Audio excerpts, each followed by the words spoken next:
Hey everybody. Well, the few people we've got, 8 people looks like. Hi. And welcome to the stream today.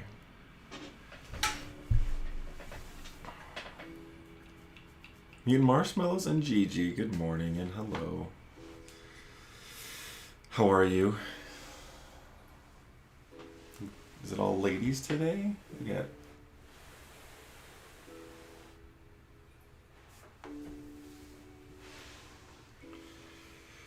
Oh, I'm doing pretty well, thank you. Busy, but good.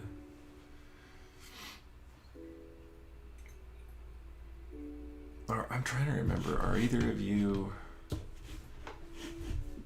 subscribers? I don't remember.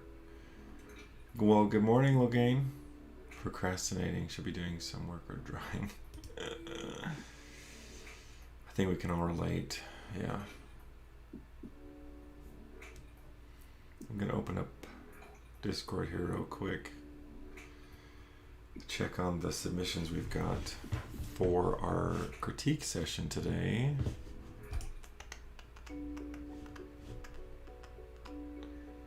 Oh, Logain. Got a few from Logain. We've got Ega. We've got Fuzzy Squirrel.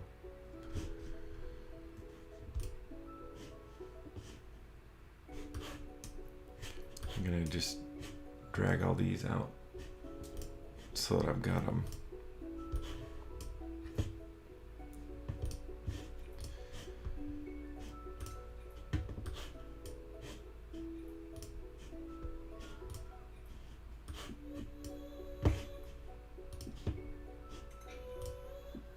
Logain's got a bunch of images here. And if any other subscribers have stuff you want critiqued, you've got a few minutes to do it while we do a bit of show and tell.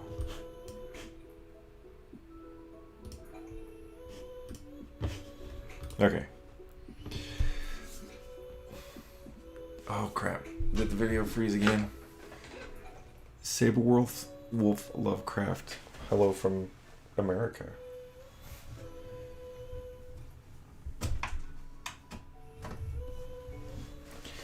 Need a new webcam. This one does that a bit. Or a new computer. My computer's a little old.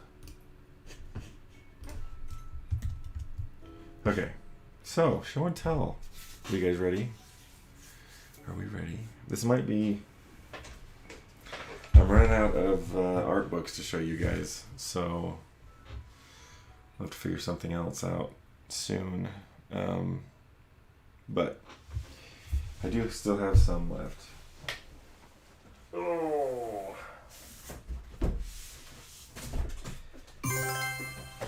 What was that? Saberwolf Lovecraft. Thank you. Thank you. Oh.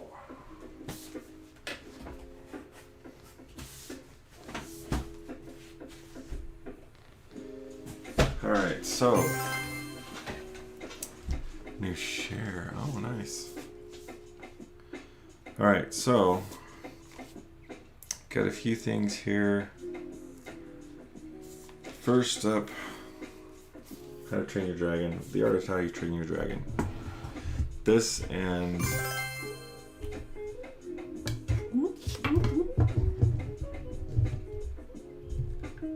get it right up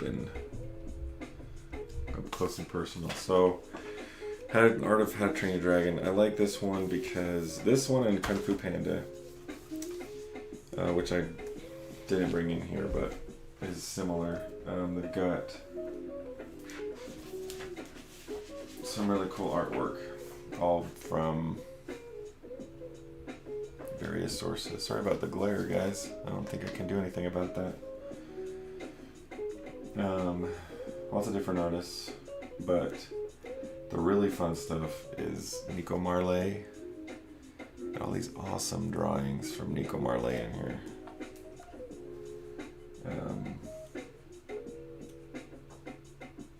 That's the thing I love the Nico Marley stuff.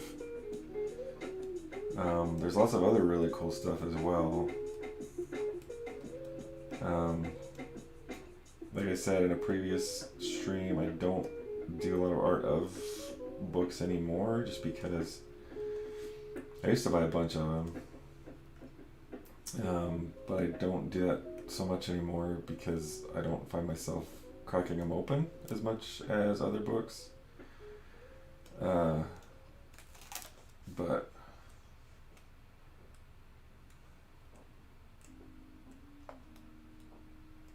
yeah, there's some really good stuff in this one.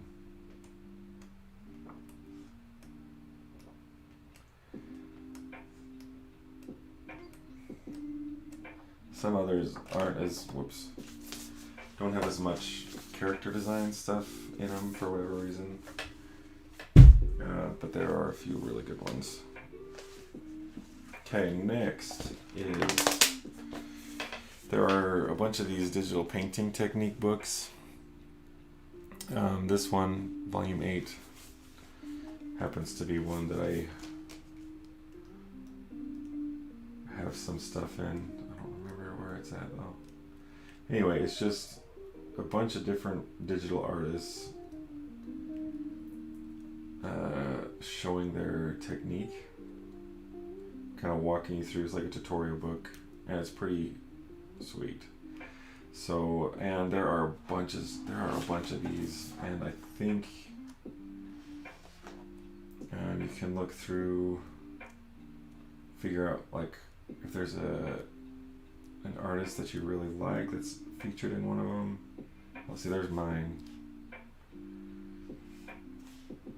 Anyway, Dennis Zilber's. Anyway, it's pretty cool because you get all these tutorials, painting in all these different ways.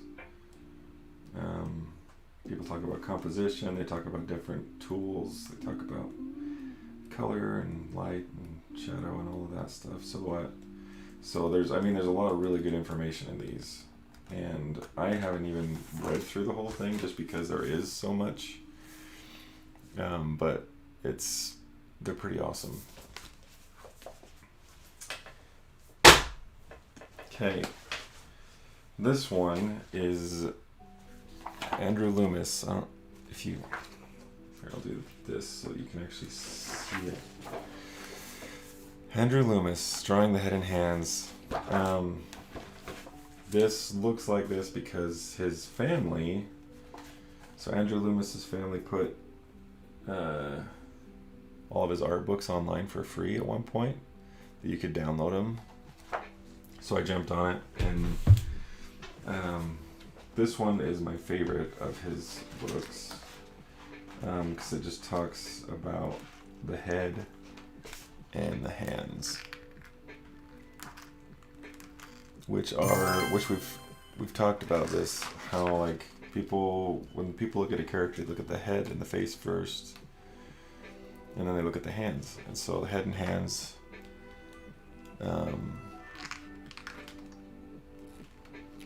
makes sense that they would go together in a book, right?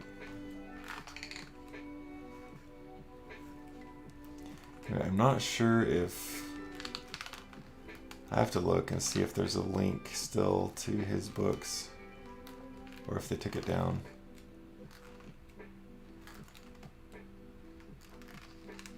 But yeah, I'm trying to remember how many of these books I've got like this. This one's my favorite. Hands.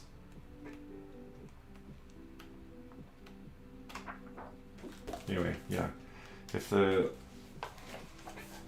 I'm running a bit behind on the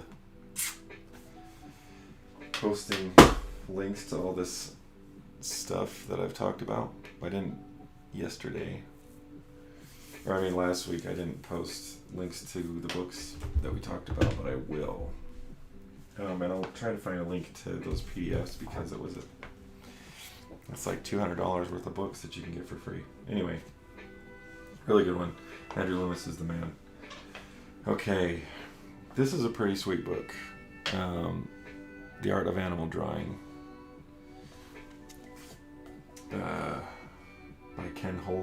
Holmgren. It's just handy. It talks about different animals and breaks up their forms into different shapes and stuff like that. But it's a pretty handy little resource, especially since it talks a lot about horses, which are important. The deer family, the cat family, cows, other random animals. Anyway, it's a cool little book.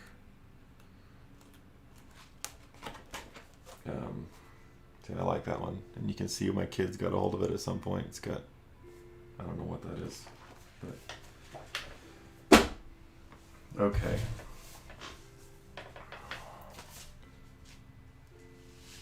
How to draw. Dudes, Saberwolf, your English is way better than my Spanish, so don't worry about it. A book help you draw sexy horses? I have no idea.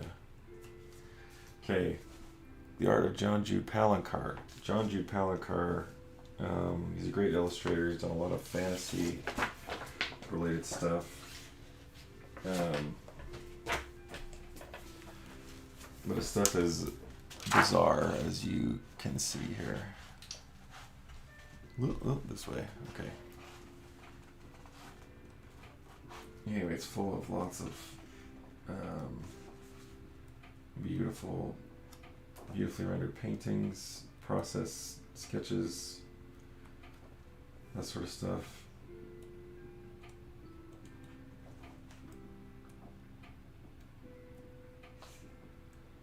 Yeah, he's a phenomenal painter, and some of his concepts and ideas and stuff are just really interesting.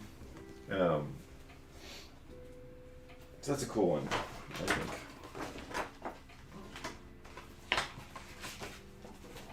I'll put the dust jacket back on.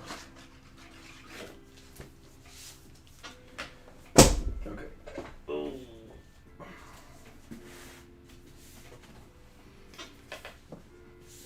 Showing off your book collection. Yes. So, hey, Ega. Yes, you do have a little bit of time to post stuff for feedback as long as it's up there before we're done. You're good. So this is a recent acquisition, Stonehouse's Anatomy, which is super thick and super awesome, by Yongyun Seok. I don't know how to say his name, I'm afraid, but it's this just ridiculous reference book for anatomy, and it's like every page. There are I don't know how many pages there are, but it is just. I don't know if you can see this. Let me.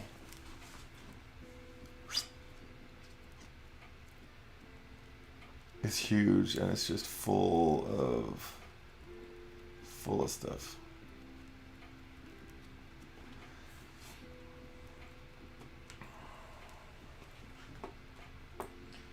And it's all split up into sections. Arm, hand is this section, and then we got leg and foot,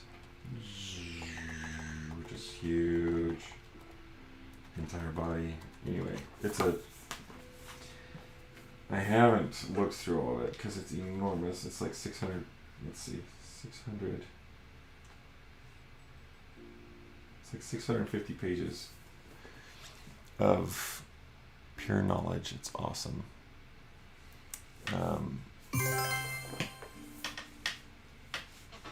So there's that one. And then last is this collection that I found at my local library. They have these periodic book sales where they're trying to get rid of some of their old inventory and stuff. And I found this. The Wonderful Worlds of Walt Disney. And it's this collection of 4 books that they're really cool.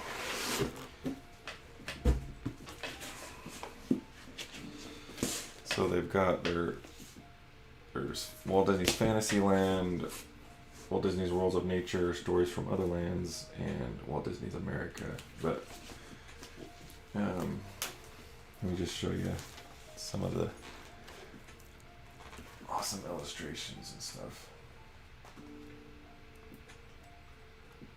This one is like a storybook.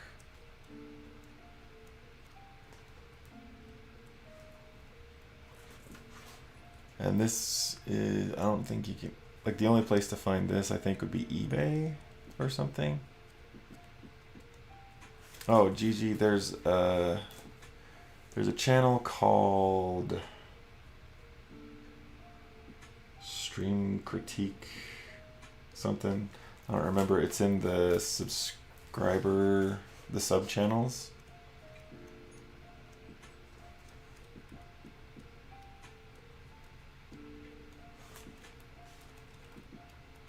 So if you are a subscriber, you can submit stuff, but it's only for subscribers. Anyway, these books are awesome. This one's probably the one that I would recommend most, just because it's more his more of the stories and stuff. The rest of them, like this one, is all photographs, but they're all really cool.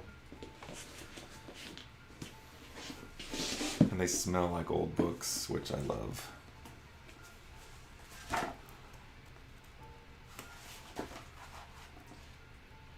Mary Poppins, Sword in the Stone. So this one is like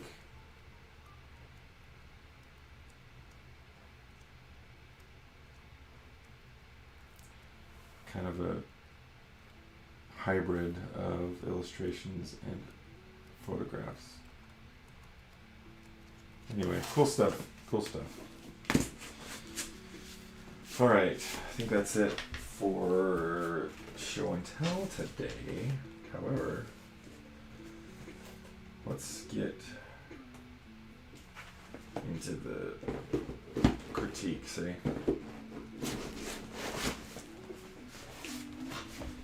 Okay. Move that back.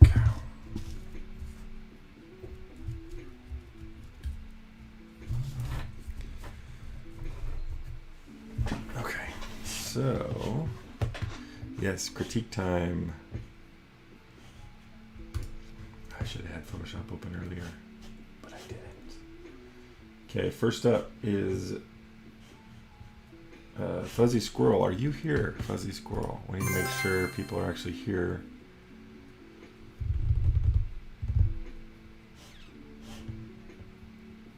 Maybe we'll skip him for the moment and we'll open up. Yeah, guys, you can only stay for 2 hours. We'll get you done quick then.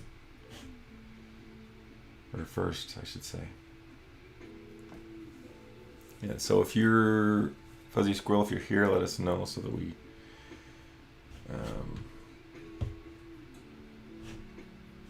can do your critique.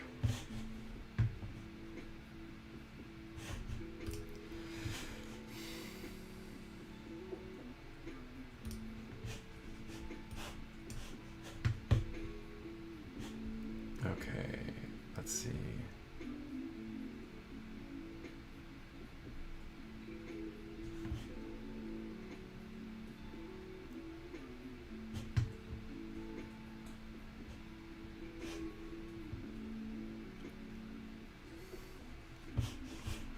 Let's go here.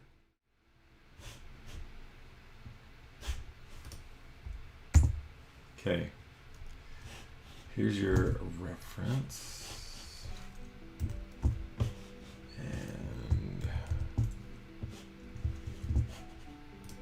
here's your image. Let's make this a bit bigger.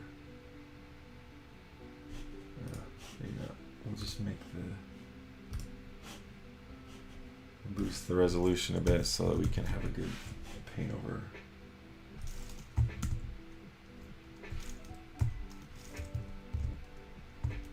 Okay, here's your reference. So, Ega.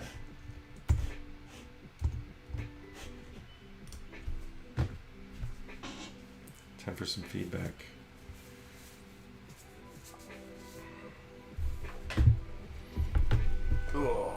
Okay, first of all, I need to ask you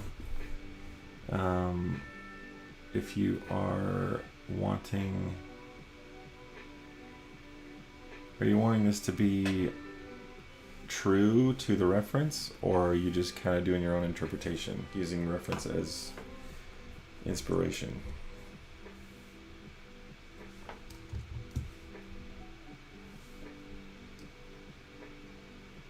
Because that makes a difference in the feedback I'll give you.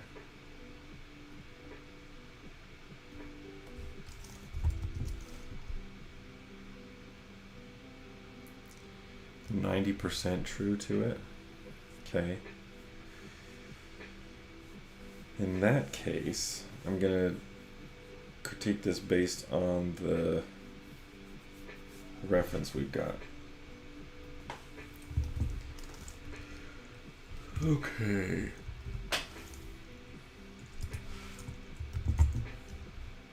So, first of all, number one critique here, he needs hands. But I mean, I know you know that. It's just kind of okay.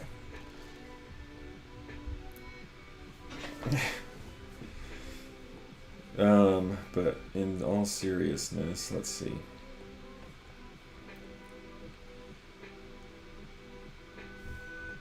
I think overall this is looking pretty good. I think it's a solid model.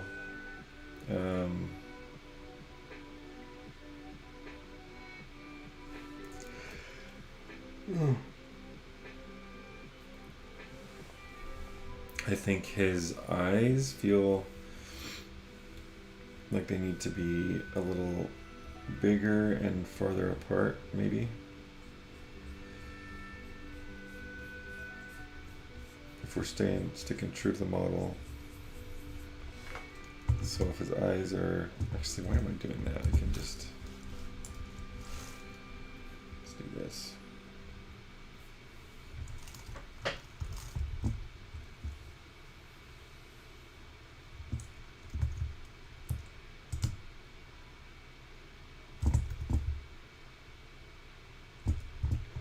Hold on.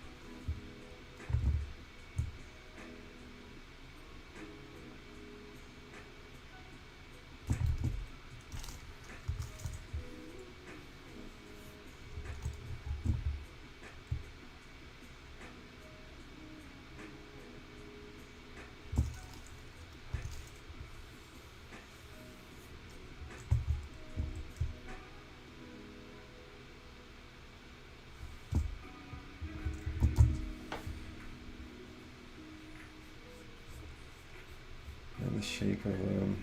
They're a little bit, I don't know if you can tell, but in this one,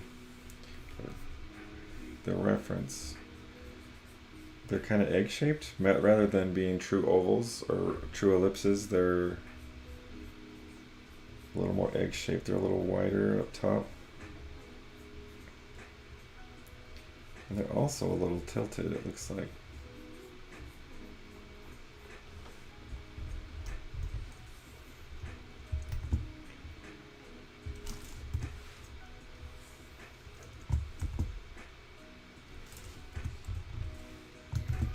And then this stuff in here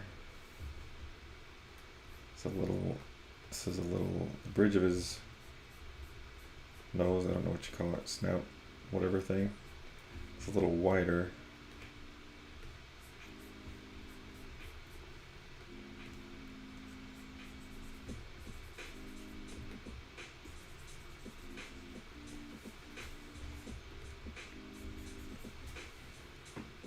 And then it just kind of, rather than doing this sort of a thing like you've got, it's more like this. Right, there's not as much not as much of an S curve in here as you've got. It's a little straighter. Alright, let's do this real quick.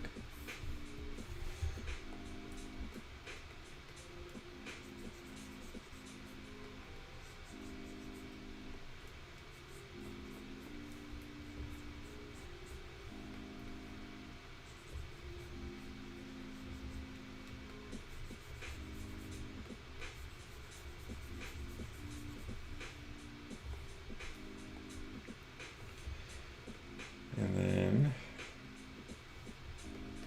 his head is also a little like this. His head's a little closer to his, it's not as tall as you've got it.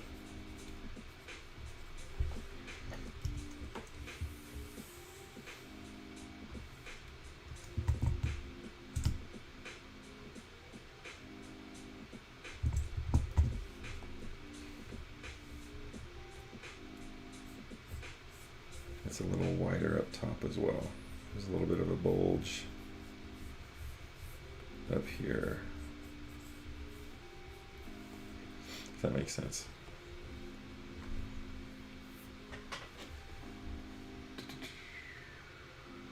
Just gave me an idea about doing this with sculpts without really having to mess with the actual sculpts. Wait, how am I a genius? I don't understand.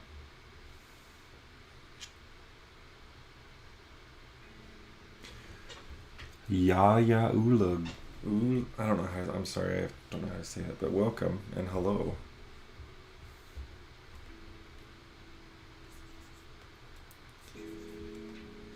Yeah, that's the biggest thing. I think just like the proportions in the face are a little off.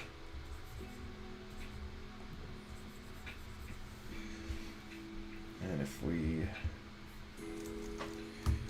do this, you can kind of see the difference. Right.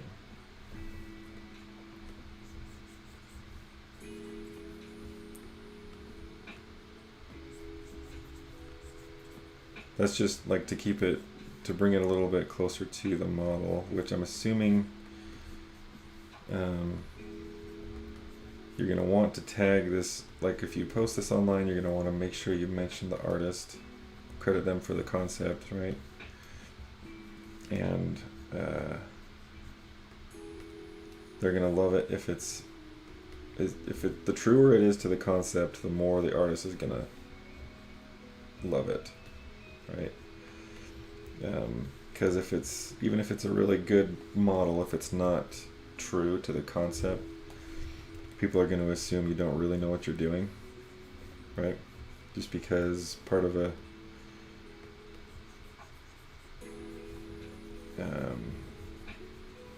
if you're basing your work on an artist's concept, unless you say, oh, I took a lot of creative license with this and it's just nowhere close to it, otherwise you're going to want to try to stick as close to it as you can, right? Anyway, I'm getting a little carried away here. So if you can Photoshop, like you can do a render like this and paint over it, or fix the proportions without messing with the file. Never thought of taking still out of 3D software, mess with it in Photoshop. Less destructive this way, yeah.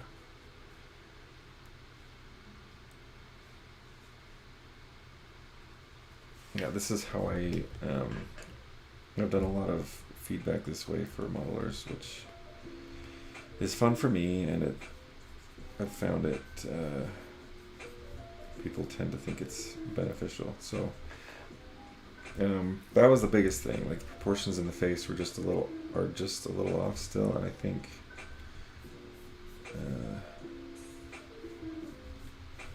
if you can fix that,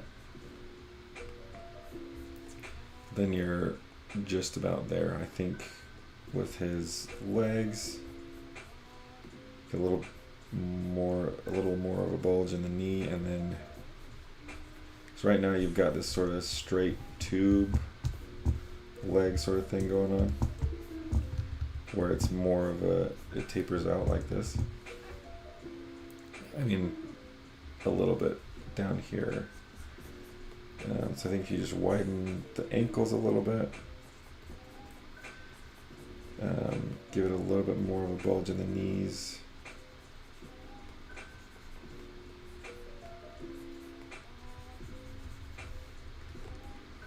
Then you'll be a little closer. But you are, I mean, things are pretty close.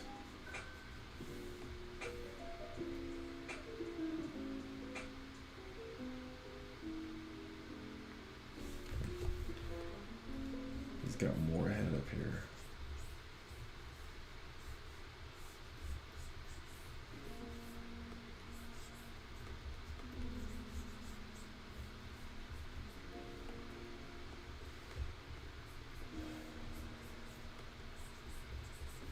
This isn't going to be a beautifully rendered paint over, but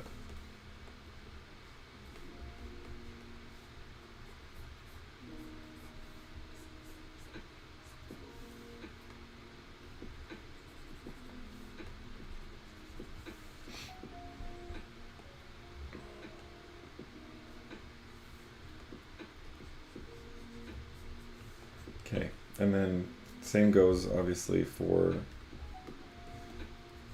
this stuff, right? You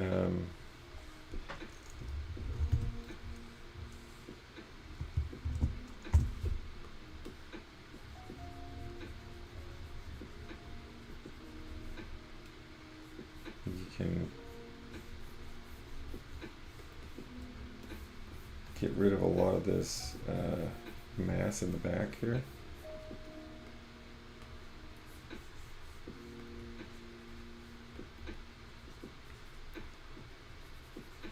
And like rather than his head being like a big balloon or like a big ball, right?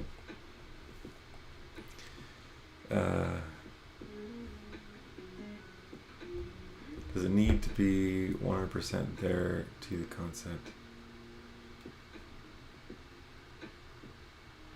I don't think it, I mean, the closer it is, the more impressed people will be by it. If you were working at a studio and you're like more of a concept sculptor than anything, it would be different. But since you're basing it on,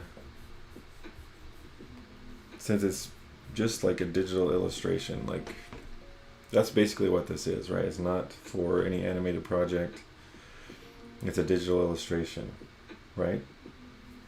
So it should be, if you're paying homage to the artist, it should be really close to the concept, I think. And the closer it is, the more impressed they'll be by it, like I said.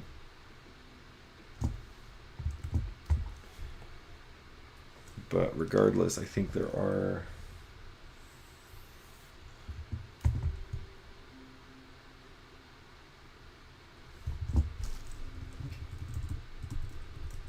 feels a little imbalanced now.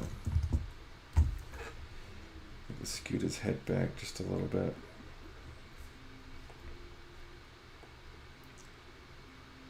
Thing has fall, thank you.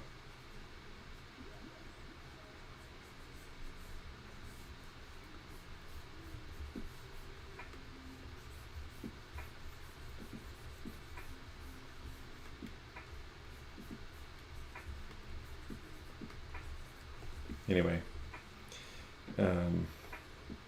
yeah, it's like I said, I think it's a nice It's a pretty good model. It just needs a little tweaking to bring it, because like the part of the charm of the concept is the kind of the big sort of wonky eyes and head and stuff. Like the proportions are what make it so appealing, right? And so bringing it in a little bit closer to that, I think is just going to make it more more appealing for you as well.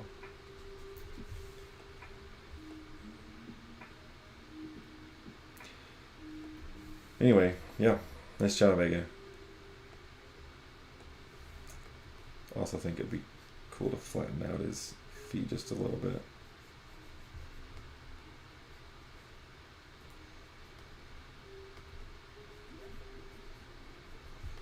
But it's not, I mean, yeah, I'm getting into really nitpicky stuff.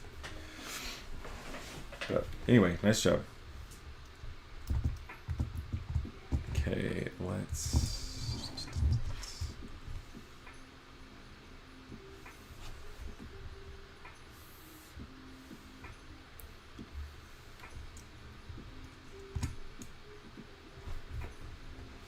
All right.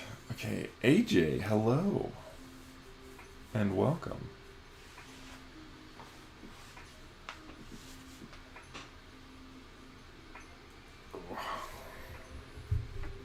All right.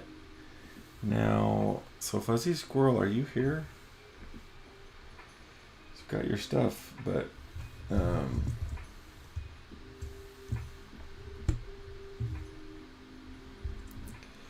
doing pretty well, thanks, AJ. How are you?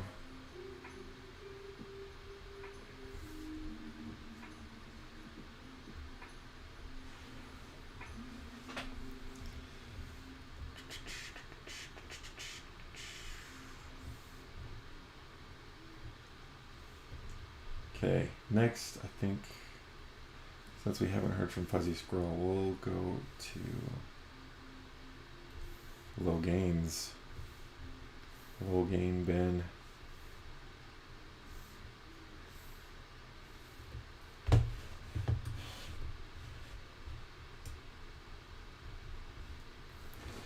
Okay, so we've got concepts here. I'm assuming you've done the concepts as well, Logain, right? This is your original character.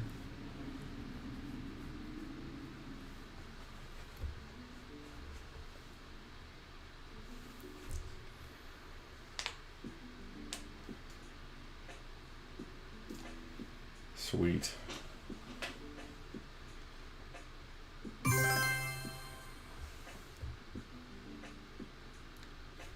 Okay, I'm going to we'll look at the sketches first. I really like this sheet. I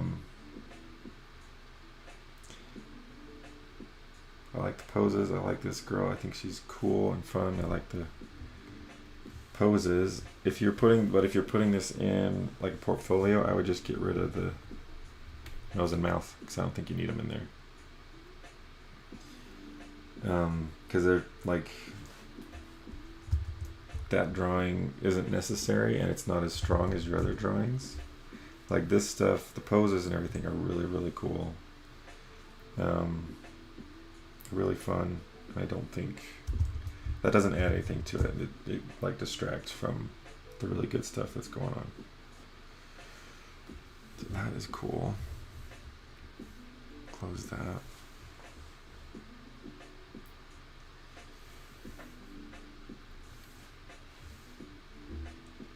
This guy, I think, for like pose sheets,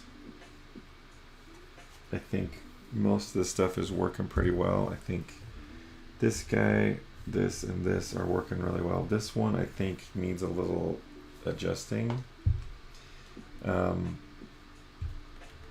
First, because I think the pose feels awkward. It feels like he's got my reference sword right here. Let me show you something really quick.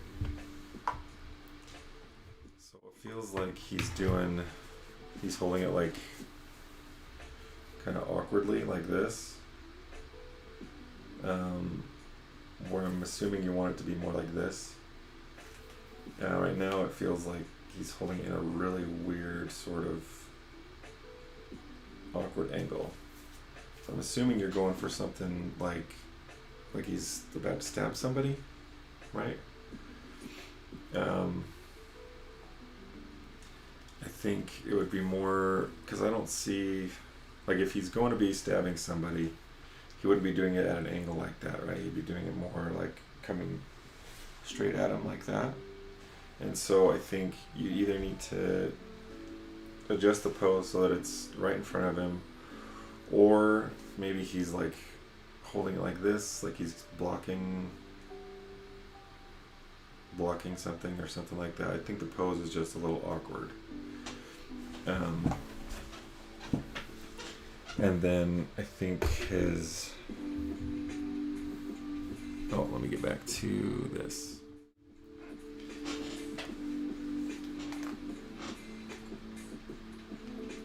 So I think if you want him to feel like he's blocking something, it should just like be in one... Have it be in one hand, and then maybe his other hand is doing this sort of a thing, like with the, it just feels weird with the two hands on it.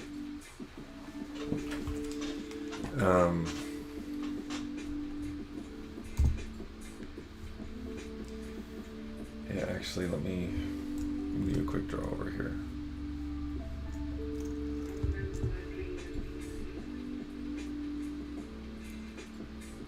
So I think if you're wanting him to...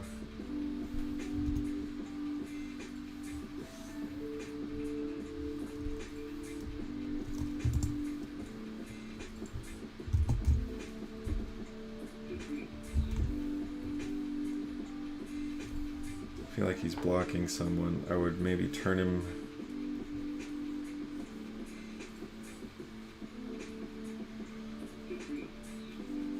a little bit, and then have it be he's got the one arm holding the sword,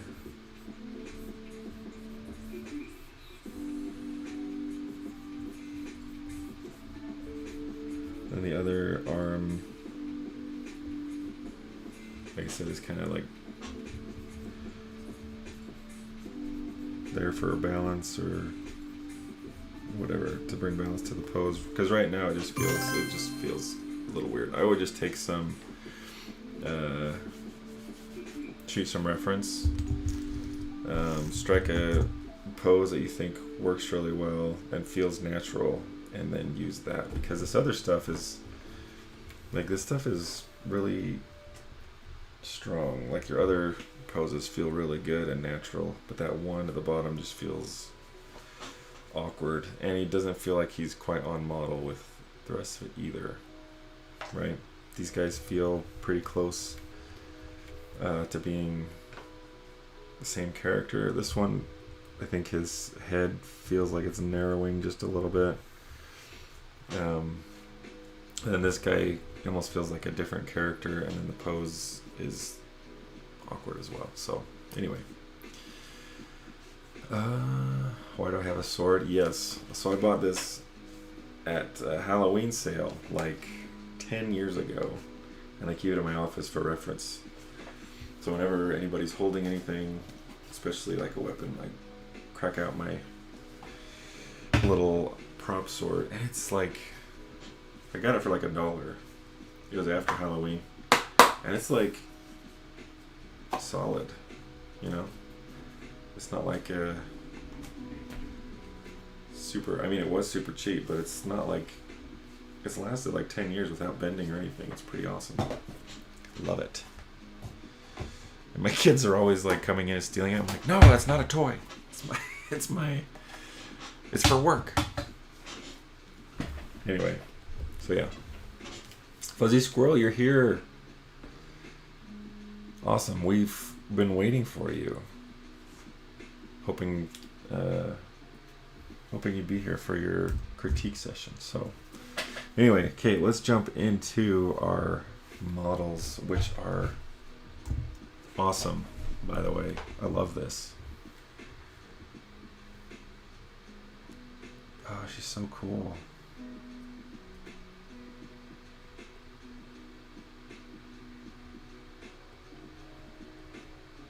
love this, dude. It's awesome.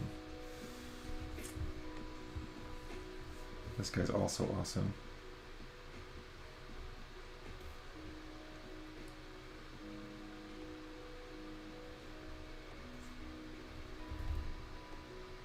I love his whatever, like the belt buckle looking thing. Super cool. Francois, hello.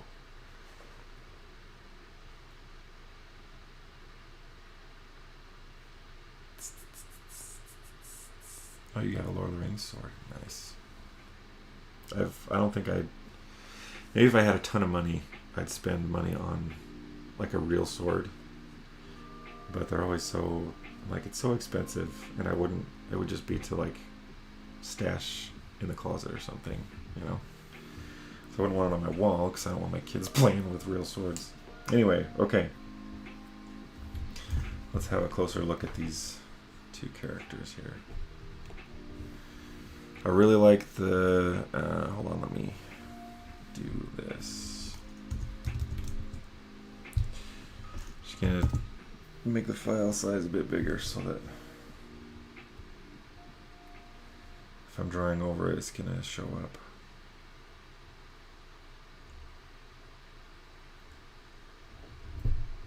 Okay, overall impression, it's really, really cool. I love her. She's fantastic. And I like the dynamic between the two, the proportions. I can totally see these two characters together in some kind of awesome story. Where, I was going to open something really quick. Look at the Discord here. 'Cause I don't, yeah, there's no details about the story or anything, but it's very cool. Let's see. My only real critique here is, I think, the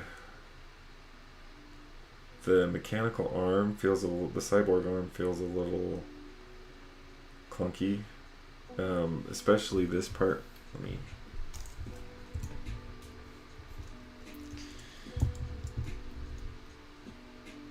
show you what I'm talking about here. So this part right here, it doesn't feel enough, I think, like it's incorporated into Francois, hello. It doesn't feel like it's part of his body, right? It feels like it's just kind of sitting there. I think it needs to feel, because I'm assuming you want these to feel like muscle fibers, right? Which I think the idea is there and it's coming close, but I think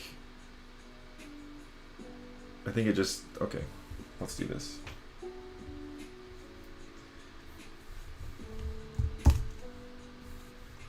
I'll do a quick paint over to show you what I'm talking about. Okay, so first of all, I think this part, to make it feel more natural, like, because if I'm change the designs a bit.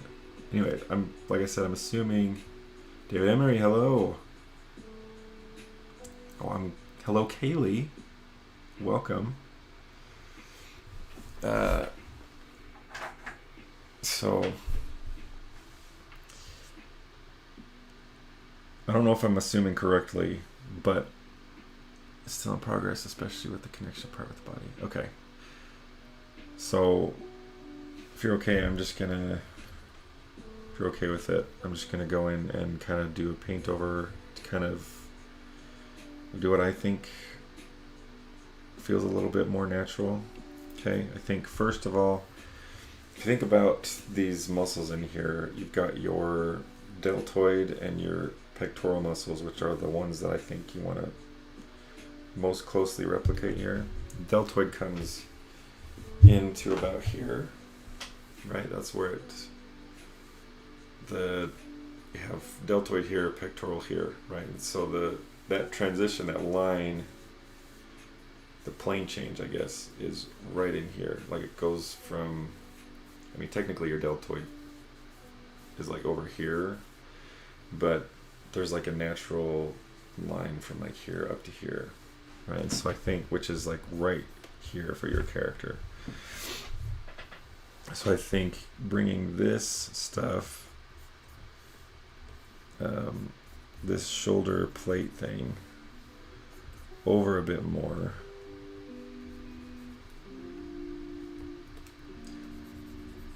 and then having these fan out from this point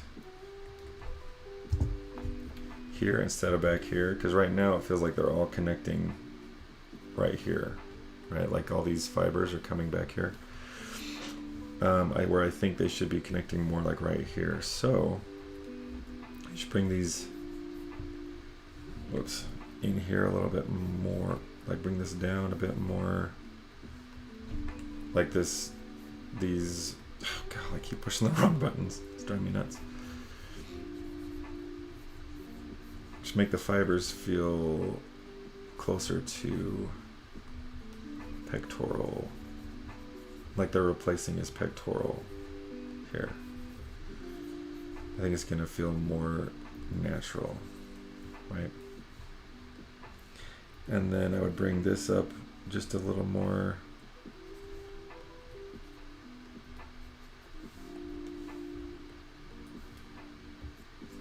And then I'm assuming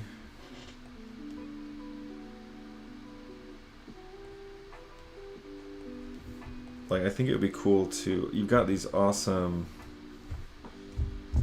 all these awesome little indications of the culture that your characters are surrounded by, right? Or the culture that they're in, the world they're in. And I think if you brought some of that into his arm, that would be really cool. And you're starting to get a little bit of that, right, with these curves. But I think maybe having, like adding some cool design flourishes, kind of like what you've got here. Whoops.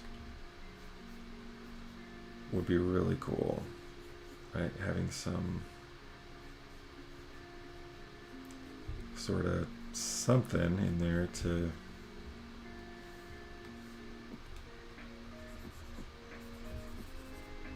sorry, I'm just gonna kind of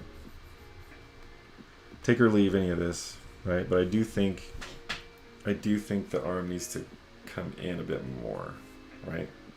And to feel a bit feel more natural.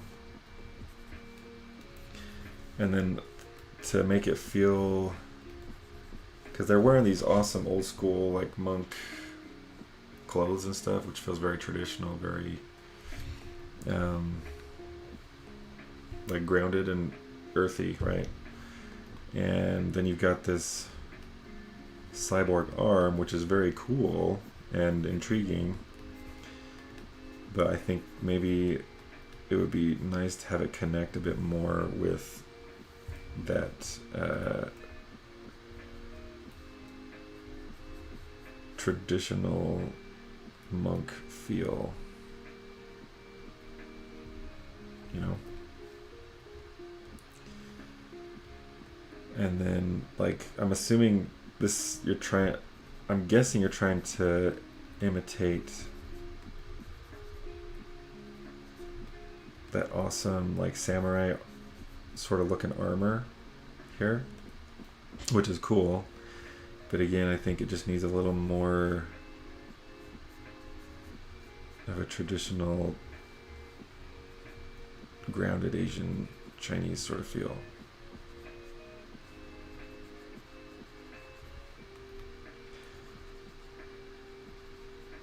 All this stuff is really cool though, by the way. Very cool. And this, like, this stuff in here, I think it just feels a little clunky. He didn't make lost his arm in the battlefield. The deltoid cap should be moved higher up on the shoulder. You might be right about that. Robot arm is still in progress, especially, yada. So I wasn't trying to say that he built the arm himself. I just think if it's got a little bit more of a traditional feel. It'll be more unique, and it'll feel more connected to this world that I'm assuming you're building. Not knowing. I mean, granted, I don't know anything about the story, and so I can't really judge it based on that. But just from like an aesthetic standpoint and from my own mind, the story that I'm kind of, because there is something we can tell. There is a bit of story implied with these characters, right? They're both warriors, with what I'm assuming is like traditional martial arts training, right, with weapons and things, and having a little more of that flair in the cyborg part of his arm, I think would make him a little more interesting and more appealing to your potential audience, if that makes sense. No matter where, unless he got it from like Aliens or some European source or something like that, in which case I still think you want to think about the design a bit more. Anyway, yeah, this stuff in here just feels a little clunky to me. Like, I think up here the stuff is working pretty well. You got the big like armor pieces, right? And then you've got these little nuanced, more like piston-y sort of things. I think we just need a few more. We got a lot of nice big pieces. I think we need more medium and small pieces, right? He's a part of a military program which took him to upgrade him, and then he escaped. So is this like a modern, like, is it like, I'm assuming it's science fiction, right? Because you've got a cyborg guy. But which military or government took him? Was it like the Chinese military, or was it like a European or American military or something that took him?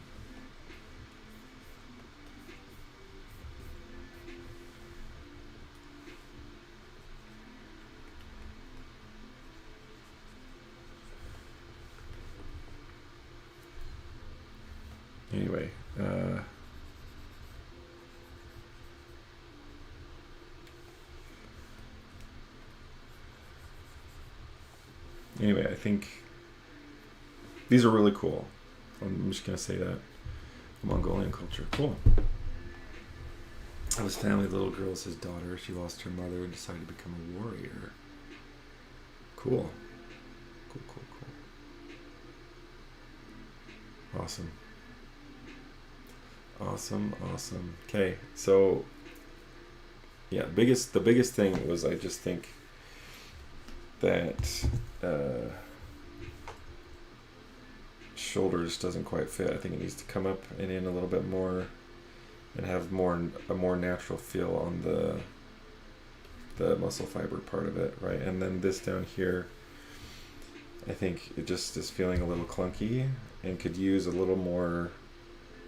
few more smaller pieces in there. Yeah, because right now, I'm just going to keep painting on this for just a minute. Right now, all these big plates and stuff moving together feels like it might not move supernaturally.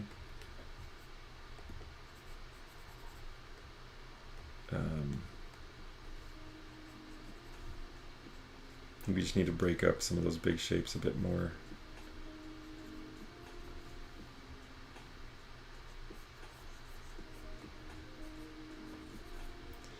Add a few smaller pieces in there as well.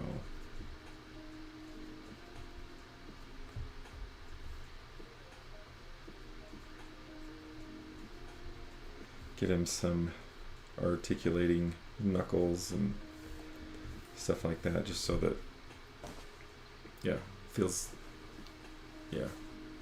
Anyway, really nice job though, dude. Like, these are really cool, I think.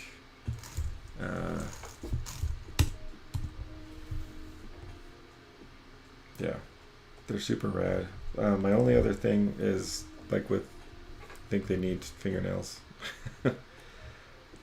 I'm guessing you just haven't gotten to those yet, but yeah, I think they need fingernails. And then his, maybe just a little more differentiation between the knuckles, or the sections of his fingers. But I like the sort of the planar changes you've got in his hand. Like, there's these really nice indications of what's going on, which I like that. I think it's just like the underside of the finger, like the pads, I think could use a little more definition, and then they need fingernails. But overall, these are really, really, really cool. I like them a lot. Okay.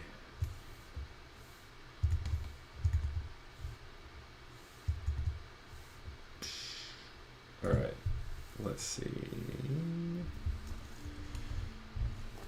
Who's next? We've got Fuzzy Squirrel, if you're still around. Well, hello. It's been a long time, Denise. How long is that? Like 15 years, almost.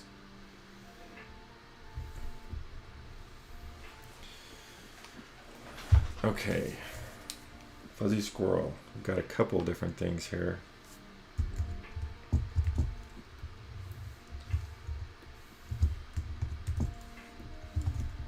Hopefully you've stuck around.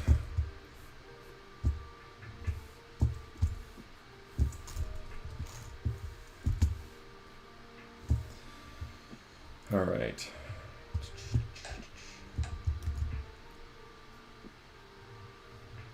Okay, let's look at the butterfly first, since it's on top.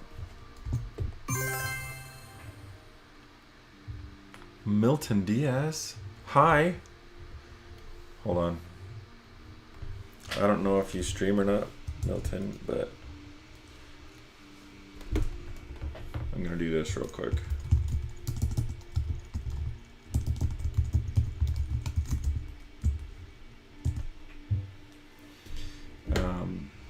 Milton is a super talented 3D modeler. Does really cool stuff. Okay. All right, Fuzzy Squirrel. He said, let's start with this one on top. Is this meant to be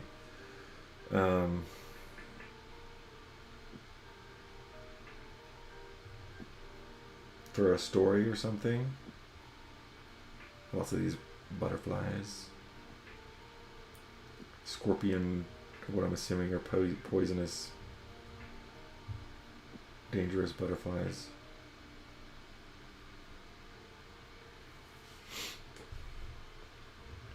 Good concepts, taking some drawings I did during our D&D game. Take a look further. Okay. Okay. All right. First of all, I think, like, compositionally, I think this is cool. I like that you've got this nice flowing sort of thing coming through. I like the depth of field stuff that you've got. However, I think I'm assuming this is foreground stuff here, because it's darker and it's coming in front of this, but it's reading as background because of the depth of field sort of situation you've got. I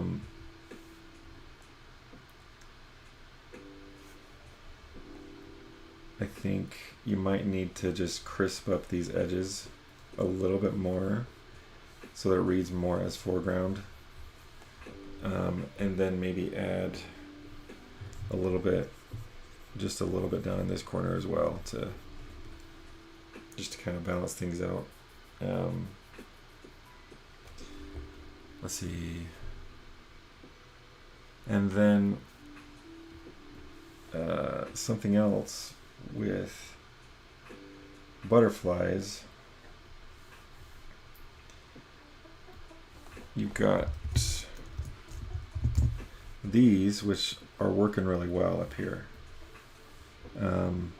like the wing shapes and stuff, and then you've got a completely different shape here, which makes it feel like this creature wouldn't be able to fly because the top wing is like this and then the bottom wing is like this, right? Which just feels awkward. And Cassiano, hello and welcome. So I think we need to lengthen this top section of the wing, make that bigger, and then you can bring the bottom section of the wing to make it feel a little bit, just to balance it out a little bit more. You might need to adjust your composition a little bit if you want to fit it all in there. But yeah, I think the wings just feel a little like it does. I don't look at that and believe that it would be able to fly, if that makes sense. And then maybe have the other one coming out, peeking out there, and then coming down here. Having that back wing like this, I don't think works, because you've got, in order for it to come up on this side, your butterfly would need to be turned a bit more. The forward top one should be bigger, yes. And yeah, I think the wing behind it feels like it needs a bit of an adjustment as well, to come down here and back here rather than where you've got it, just because the position of the butterfly, if they were back here, like the wing would be detached, if that makes sense. My only other thing, like I said, compositionally, I think it's cool. I think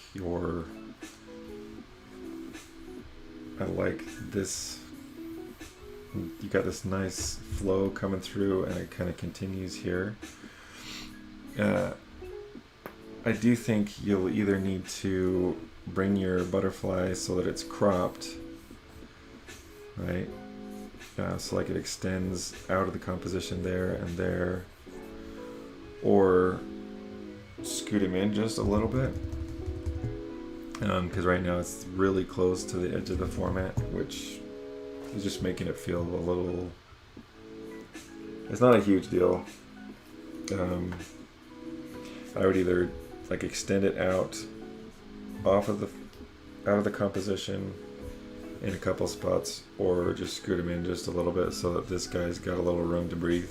And then the red in there feels a little out of place, right? You've got a nice, like if you cover this up, if you cover up the butterfly, like I'm covering it up with my hand on my screen, the rest of the colors look great, right? You got this nice harmonious, analogous sort of feel, and then that red just kind of spoils it. So what I would do is either spread the red around a little bit. So like bring a little more, like a little bit of more warmth into the shadows here or something.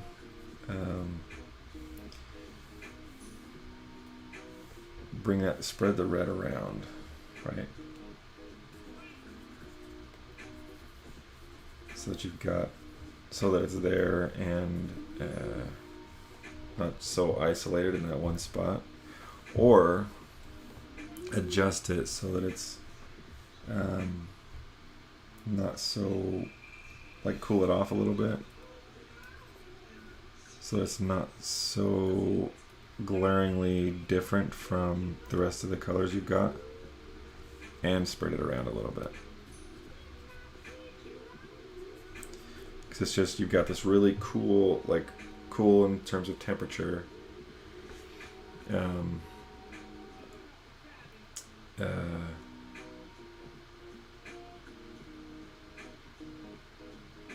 Your colors are, you know, cool in temperature until you get to that red, which is just really in your face. And it's, I get what you're going for, right?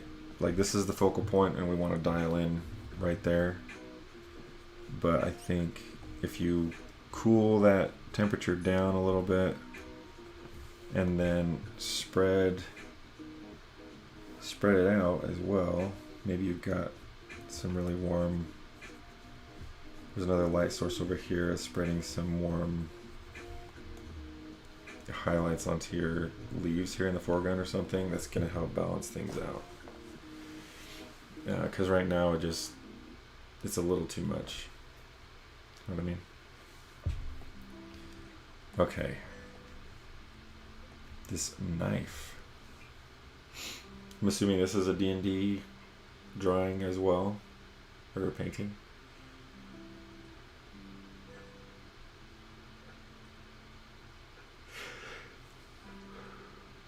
This is pretty cool.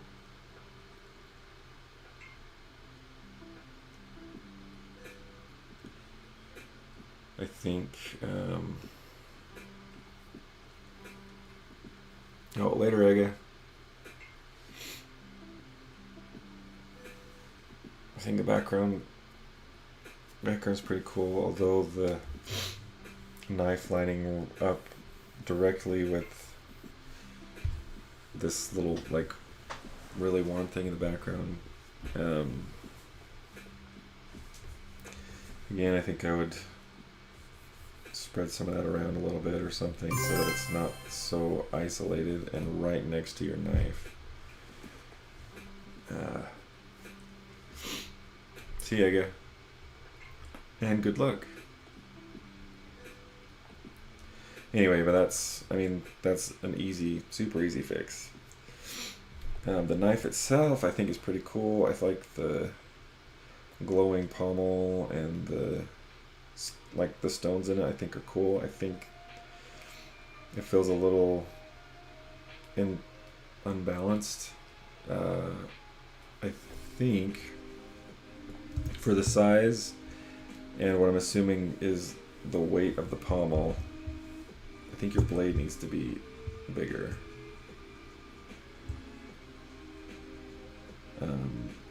It's like if you think about holding that in your hand, this is a lot of mass. It's a lot of weight in your hand, right? Especially you think about, let's see. Think about holding this thing. I'm assuming your size of your hand is going to be like about there, right? And you got this big old pommel, which usually, David Emery, thank you, sir. Right, it'd be really, really bottom heavy, and visually it feels like you can tell that visually just by looking at it. So I would either turn this into like a much bigger blade, or change the pommel a bit so that it feels a little more like a knife. Maybe there's a smaller gemstone in there, or smaller, whatever kind of stone that is. right? So it feels a little less heavy on the bottom because that is just a huge pommel. And then you've got two different sort of shape languages. Well, three different sort of shape languages going on. Where like in here, this section, you've got this really wicked looking. What's that part called? Anyway, this is like this really wicked sort of severe looking shape language, right? Lots of really severe crossguard. Yes, thank you. It's like your Sauron shape language, right? Super wicked, intense, severe sort of shapes, right? And then you've got these circular. Then you've got your good guy shapes, right? With the circles and straight lines. And then you've got this, which is kind of, I guess, like the pommel and the blade go pretty well together, but the crossguard feels really, really different, right? So I would either, if you're going to change the pommel anyway, I would make it match the crossguard or vice versa, right? I think the pommel and the blade go pretty well together. You got these sort of, like it's sharp, but this is the only sharp part on it, right? The rest of it is really kind of rounded, like round and straight shapes, like what you've got going on here, and then you've got this crazy wicked pommel, or not pommel, crossguard. So yeah, I mean the different elements by themselves are cool, right? But I don't think they quite match up and go together. Oh, sheesh. Bam, boom. Okay. Anyway, that's it. I think.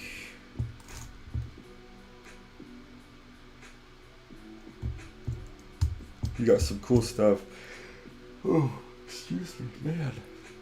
Just crazy yawning today. So,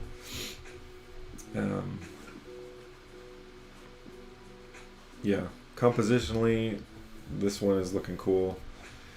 It's just like the believability of the wings and then the colors, I think, and then that depth of field issue as well, I think is fighting against you. But I think that both pieces have a lot of potential and could be really, really cool if you just made a few tweaks.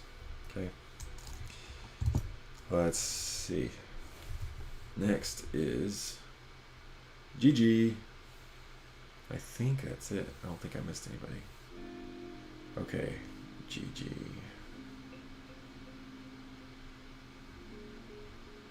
We'll pull this guy into Photoshop.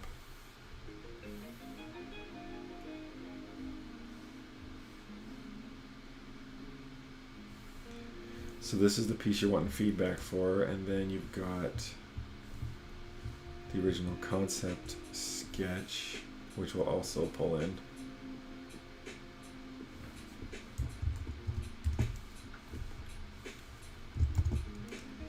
So that we can look at it.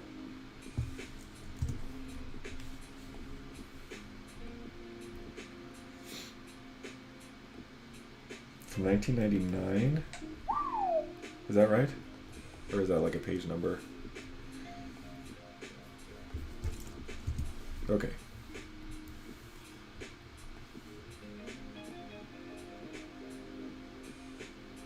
Alright, GG.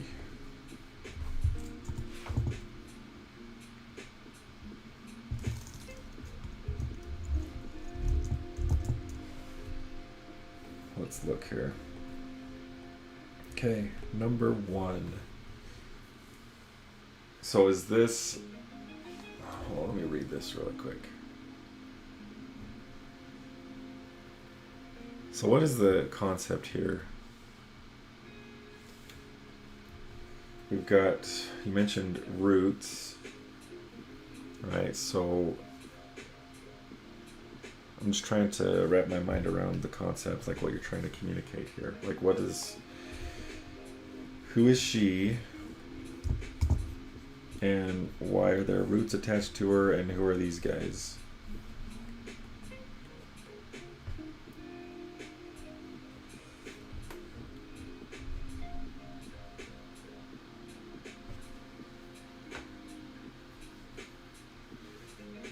She's in between the two characters. One is a love interest / mentor, the other is an antagonist. Okay, so I'm assuming this guy is the antagonist, since he looks a little more devious.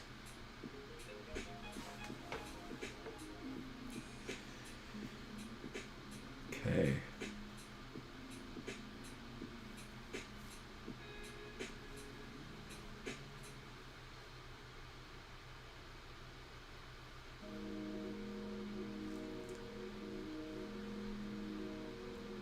So I'm not sure, let's see. I think her expression got lost in the redraw.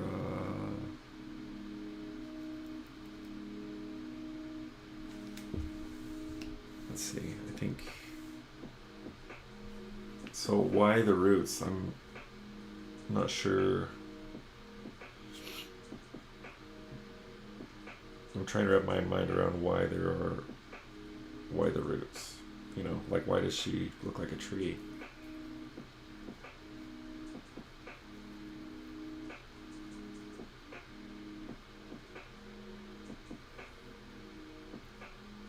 I mean, visually I think it's kind of cool, like an Art Nouveau frame. Okay, I think visually it's kind of cool, but it might be kind of confusing if there's not a purpose for the roots. Because I look at this and I think, oh, there's some sort of, it feels like she's growing out of these two guys, right? And the guys, which makes me think, okay, these guys are both super important to her character, which it sounds like might be the case. But it also feels like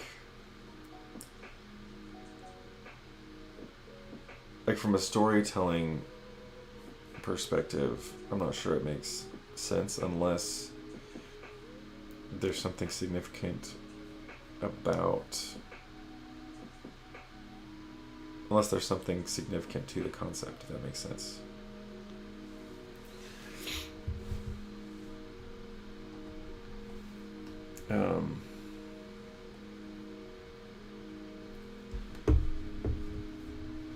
Yeah, I think from a storytelling standpoint, I think it's a little confusing.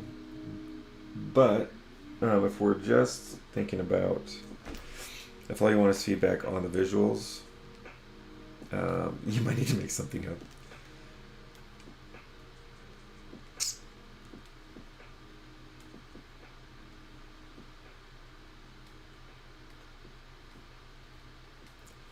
Yeah, I think that's my biggest concern, is that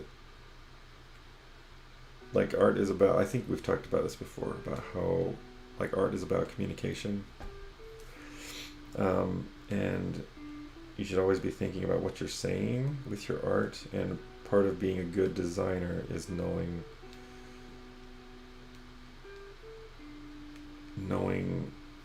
how to communicate and what it is that you're saying, right? If you don't have, like, there was a quote by, I listened to an interview with Brian McDonald, who I talked about briefly at one point. He's a screenwriter and has written some really good books on storytelling, and I was listening to an interview with him, and he said he talked, when he was a kid, at one point he talked to one of his favorite comic book writers who wrote for DC. I think he wrote Batman comics or something. Anyway, he was talking to me. He said, if you write a really good Batman story, but you can take Batman out of it and replace him with Superman, it's not a good Batman story, right? It has to be, every part of the story needs to be necessary, right? His point was, like, you should avoid doing things that are fluff or don't make sense or aren't necessary to the things that aren't necessary to the story, right? So that means, like, if there's a character who's there just to be there, if they're not necessary to the story, cut them out, right? If there's something in the illustration that's not necessary to the illustration, cut it out. Or if there's something to the character's design that's not necessary, it doesn't add to what you're trying to say, then take it out, right? And a big part of, I remember I had a professor who said this, like, part of being a good illustrator or a good artist is knowing when to start over, right? Because people tend to get too attached to things, right? This happens to everybody.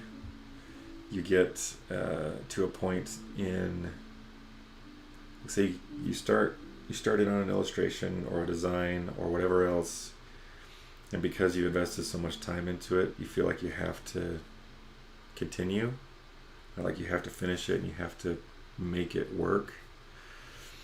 But part of being a good designer, a good artist, is learning when to let go of things, right? Like, if it's not working, it's not working, and you need to be able to, like, be a good artist can recognize that and move on, right? I realize this is really not what you want to hear. And I can feel your heart breaking, like, through the internet, and I'm sorry, but if it's, because I mean, there's some nice stuff going on here, right?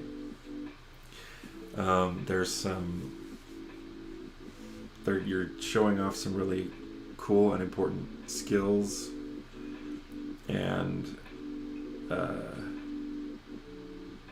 I can tell you invested a lot of time into this, so I apologize if I sound heartless and stuff, but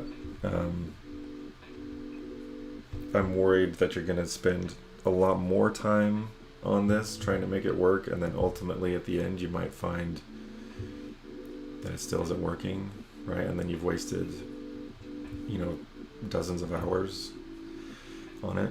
So, but if there's a way to make it work, then that's great, right? The whole concept of but it sounds like this is a story you've been working on for a long time, and if you're thinking you need to change the story just to fit one illustration, I would go the other way, right? Change the illustration to fit the story. Anyway, let's read some. Okay. Make more sense than if she's in between her uncle and the love interest, since their mentoring ways are at odds. So her uncle is the bad guy. Ooh, interesting. So I like the idea of the imprisonment or whatever. I think that's cool. So maybe, okay, so if she's imprisoned between these two guys, maybe rather than the roots growing out of her, you could have maybe these tendrils growing out of these two, or growing out of her.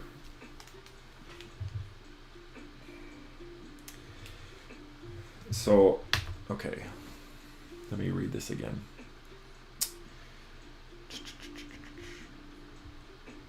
So they're both trying to teach her things, mentor her.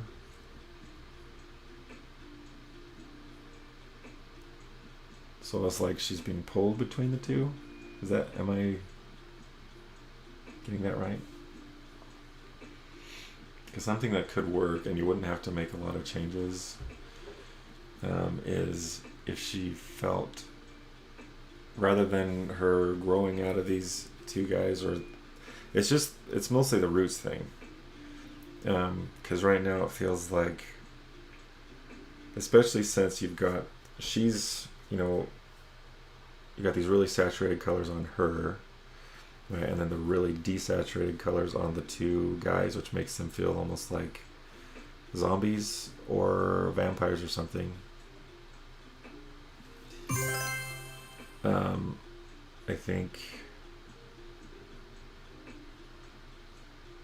it's just really hard to understand the concept behind the painting. So what you could do, how many layers have you got here? I'm just trying to think of how hard it would be to change some of this. Like, are the tendrils, like the roots, are they like a separate layer that you could like turn on and off or adjust easily?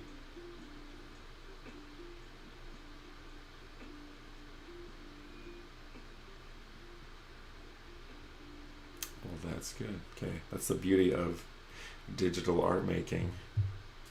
Much easier to change things. Okay. Tendrils are on a separate layer too. Cool. Okay, so what I would do is I'd probably get rid of the roots, or the tendrils coming out of her skirt, because I think they're just confusing and they don't add anything to what you're trying to say. And I think the hair thing works though, like her hair like flowing in both directions, almost like she's being pulled in two directions, right? And the hair renderer is cool. You're right, Logain. I think there's some good stuff going on here, and I like the idea of her hair kind of like, maybe if everything was just kind of being pulled in two directions, like her skirt too. And then maybe you move these guys up, and then I would warm them up a bit. They don't have to be as saturated as your main character in the middle, but I think right now they're feeling kind of dead. Like, my first thought was like, oh, are these guys zombies or vampires? Just because they're so desaturated, and you've got like these indications of color, but they're not. I would just warm them up a bit, sneak some of this. You're doing it a little bit, right? You've got some warmth in a few areas, but it looks mostly like you've got a really warm light on, like you have a really warm light source, not that there's any warmth in the characters, if that makes sense. I mean, you could make it work, having them more desaturated, but I would make them, you're kind of in this, one is a vampire hunter and the other is a warlock, so none are vampires. Okay. I think right now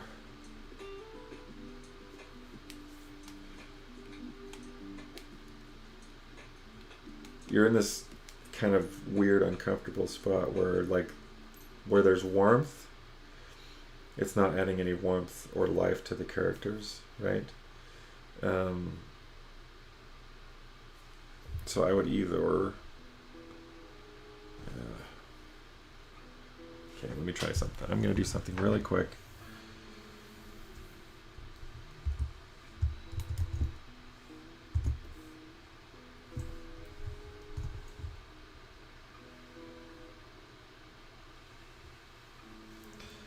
So this guy's the warlock.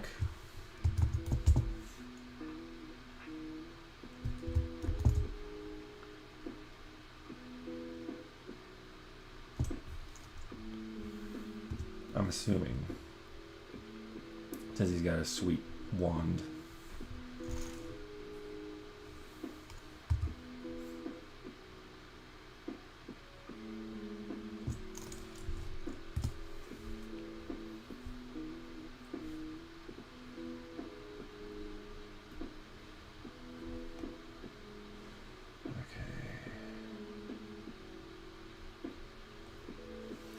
So let's try this really quick. I'm just gonna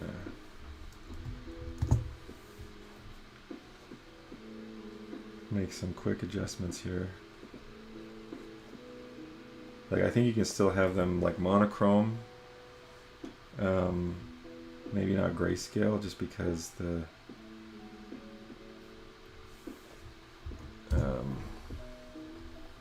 like having them be too cold, too cool is gonna make them feel really dead, right? Freaka 2D, hello. Feedback day, yes. So if you happen to, because you're a subscriber, right? Yeah, if you happen to have anything that you want to submit real quick, we can do it.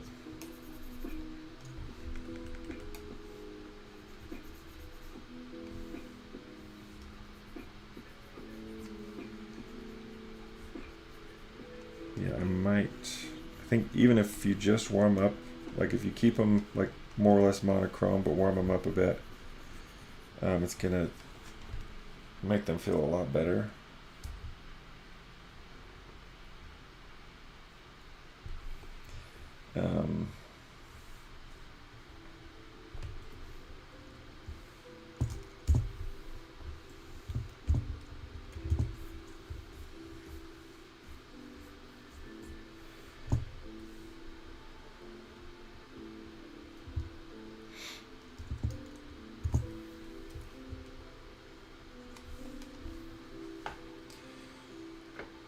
But let's see. See some of that really intense orange in there.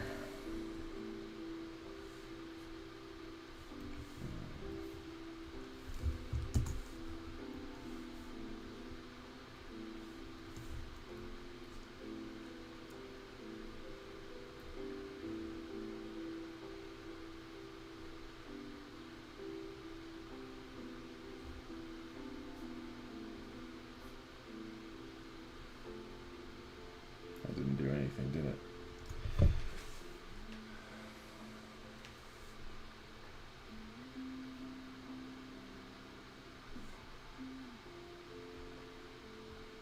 Anyway, I think, yeah, warm those guys up, and then maybe bring them up a little closer to your other character, because that empty space, like you mentioned composition, I think this empty space between, like on either side of her, just needs to be filled with something. And I think bringing those two characters up to fill that space helps to not only balance your composition, but it also helps with the idea of her being kind of torn between the two, right? Because they're closer to her, and she's doing this sort of thing too, which makes her feel like really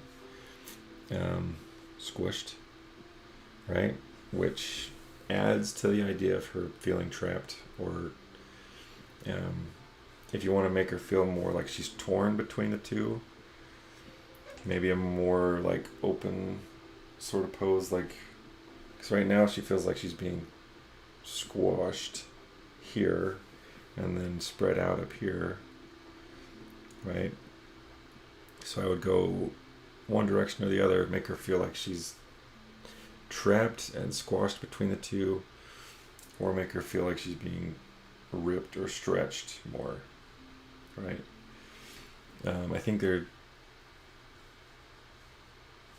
I think you need to settle on like a theme, like one idea, right?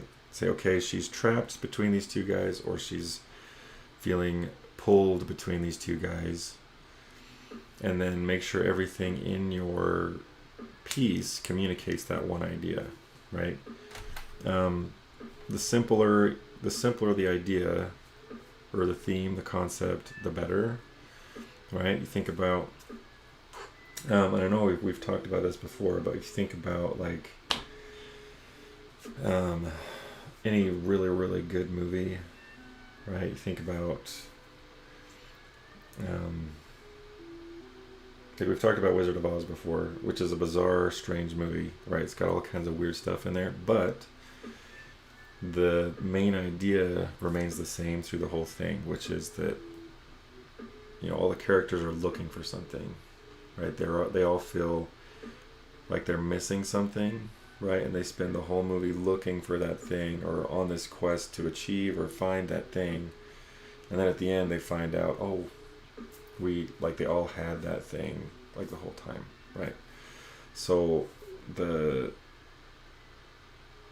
you need to make sure that and this goes for everybody and any art piece, I think, whether it's a character design or a story or a piece of music or script, whatever else, you need to focus on come up with a theme, like a central idea, and then make sure everything that you do, everything that you put into it comes back to that, right?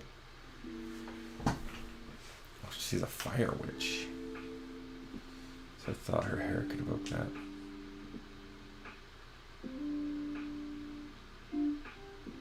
I mean, I can kind of see it, but I can, now that you say that, I can kind of get that. I might try to find another way to sneak flames in there.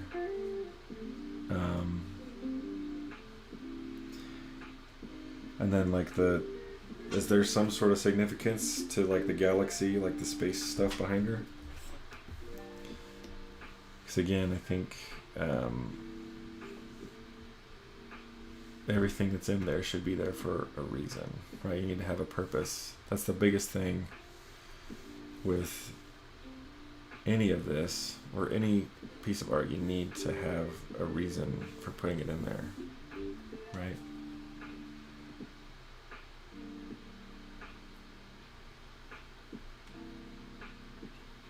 Looks like an 80s background for a prom picture. Nice.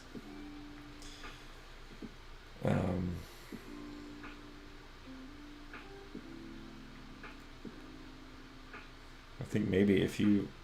So, okay, I don't know your story, so I'm just kind of tossing ideas out here, but if the whole thing felt more like it was they're surrounded by fire, right? The background, if everything was a lot warmer, because right now everything is really cold, right? They're in space, which is inherently cold, right? So your light source is really cold, but then you also have sections where it's really warm, which is kind of goes contrary to that, right?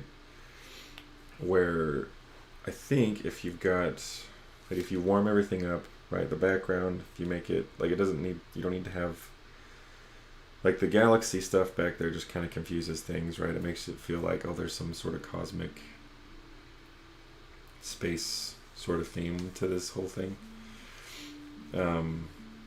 Whereas if this is a more grounded, a grounded fantasy, right, where they're on Earth and they're not concerned about the cosmos, I'd probably get rid of that, warm everything up, right, make the background a little bit warmer, warm up the characters, including her, right? The only warm part of her really is her hair.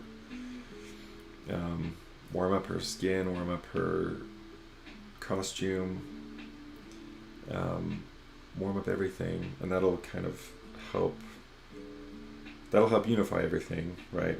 But then it'll also, maybe if everything feels like it's lit by firelight, right, a really warm light source, that'll help bring it closer to the story. And then I might try to find a way to sneak flames in there as well, because right now her hair, I just assumed she was floating in space, right, because her hair is just kind of floating out there. Now that you say that her hair's supposed to look more like flames, I can kind of see it, but I didn't see it at first, right? But anyway, that's that's my spiel for you.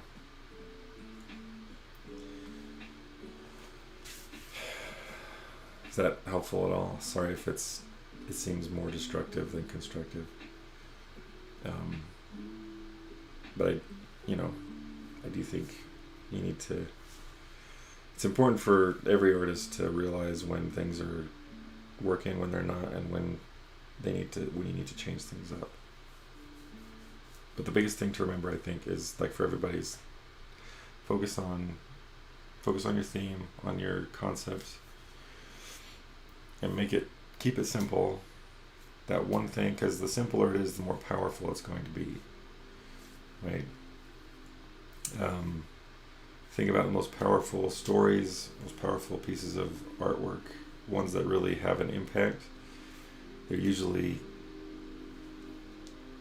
I'm gonna go ahead and say that I think like every time you'll find that the idea is really simple, the concept, the theme is really simple.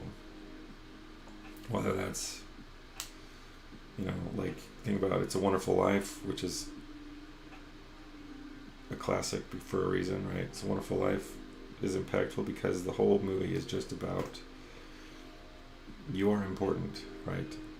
You matter, right? This character discovers that he actually matters. Everything about that movie is channeled and directed into that one idea, right?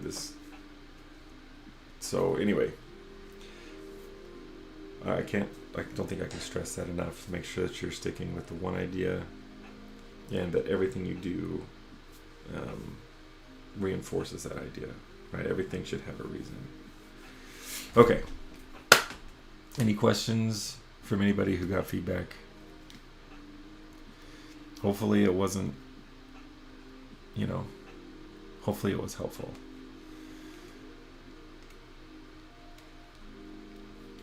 All right. It's 11. We're about halfway through our session here. Oh, by the way,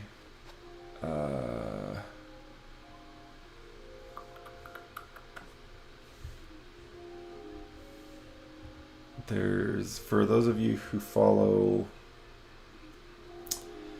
Stumpy Fongo on Twitch, he and I are doing we're doing like I don't know what you want to call it, like a Discord chat session. I don't know what else to call it, where we're just gonna talk about art stuff, talk about careers and stuff that we've learned and all that on Discord tonight. I don't know exactly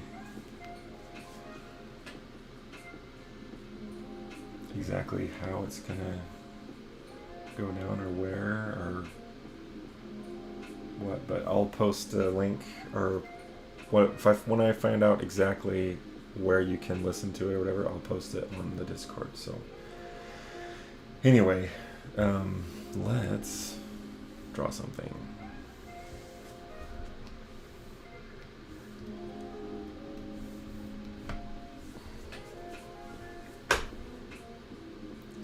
So I heard back from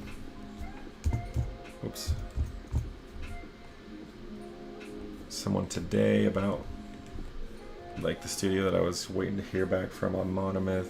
Said, oh, like same thing. This is great. Love it. We'd watch it, but we can't do it. Right. So I'm gonna go ahead and keep thinking about this Monomyth art book idea. Get that out there hopefully sometime in the near future. So let's see. I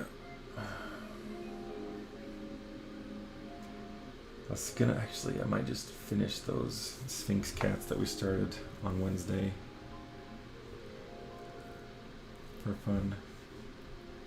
Do something fun, and then I'll do some thinking in the meantime about what to do next for Monomyth.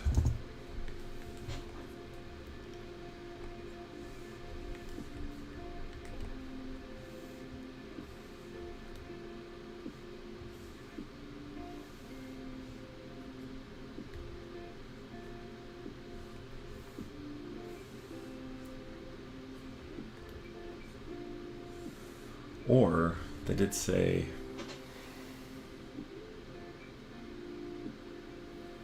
AJ,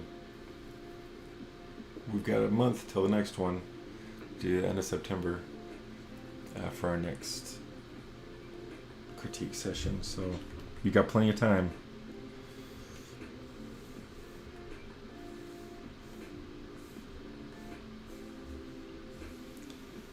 So I might need to come up with a feature film idea for Monomyth to pitch that, because that was his. Their studio is focused more on features at the moment. They're not doing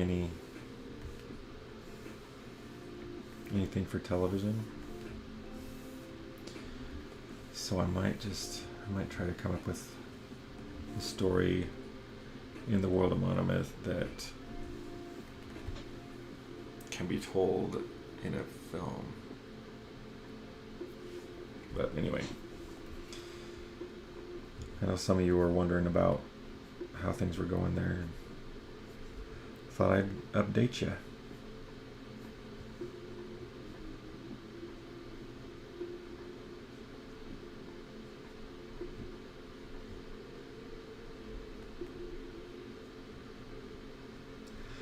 But I am going to pitch some other stuff to him. I think they did really like what I sent them from Monomyth, so I think they're like, he did say, if you have anything else to pitch, if you have any other movie ideas, so I'll probably do that.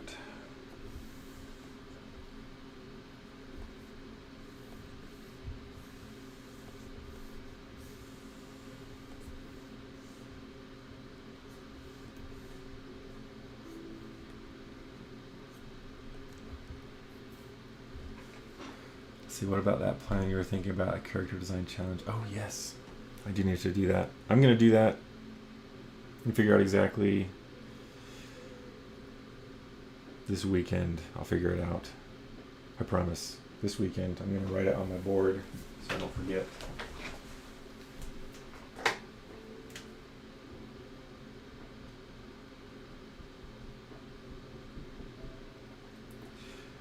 With underlines and exclamation points.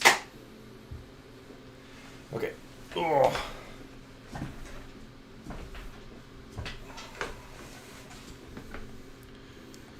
Sorry, this week's been crazy. It's my brother-in-law's in town, and we haven't seen him for over 2 years. So between work and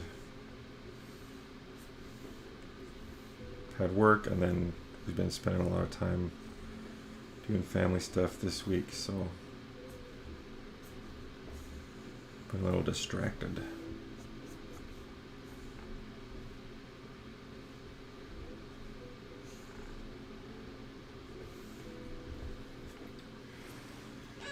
This cat design is god tier. Thank you, Junk Drawer.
Zolt Baumgartner. Thank you. I knew some Baumgartners in high school, junior high and high school. You don't happen to be one of them, do you? From Idaho Falls.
Well, these would be fun stickers, I think.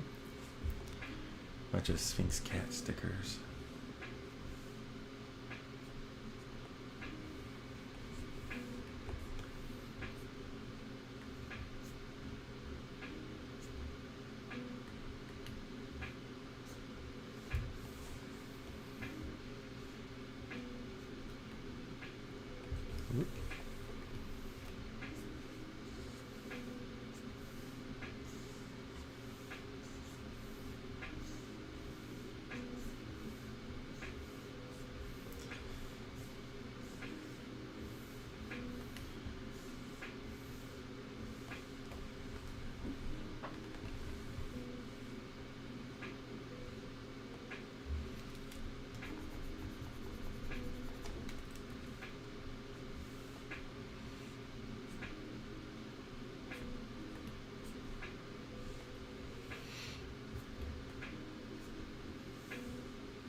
Anybody have any fun plans for the weekend?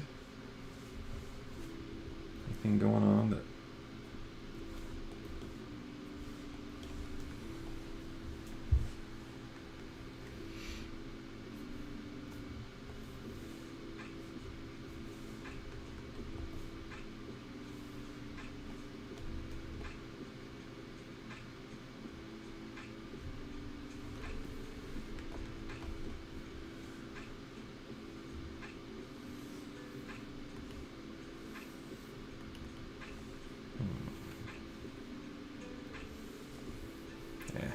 Never mind.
my symmetry tool on.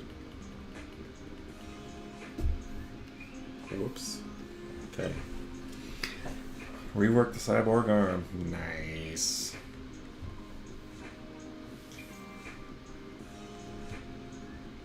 And Logain, if you want more feedback at any point, you can let me know on that. I'd be happy to provide it. You don't have to wait until next time. You just let me know. Same goes for anybody who I gave feedback to today. If you want more feedback on what we did in stream, I would be happy to provide it.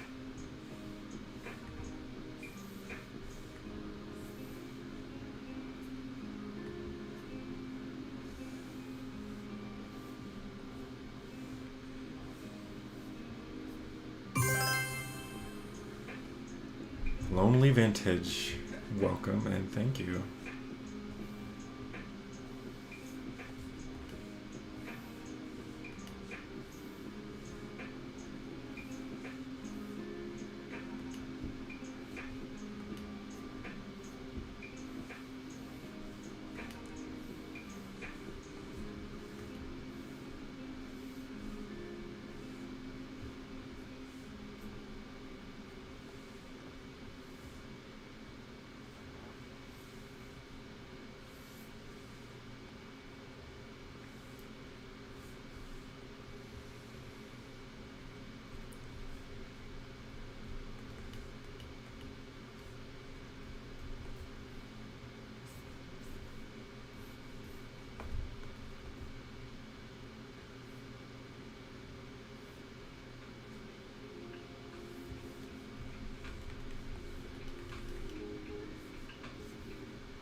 Still love these cats.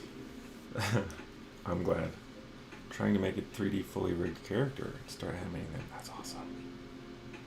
Are you an animator? Oh yeah, you're a generalist, right? Logan, you said that. So you animate as well? That's radical.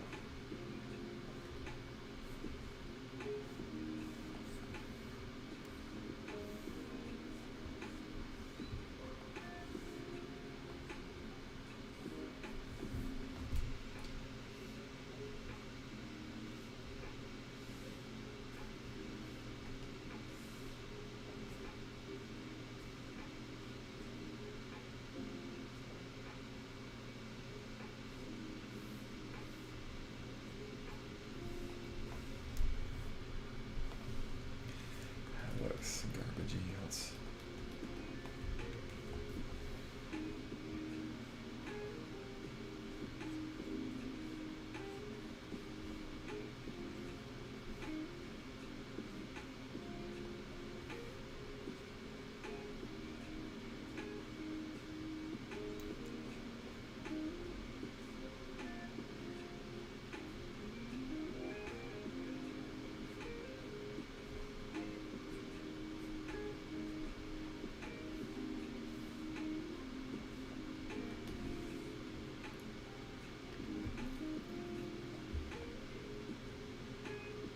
Hard-hitting questions. Cats or dogs?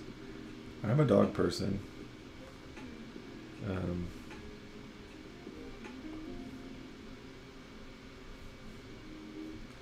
I like dogs. But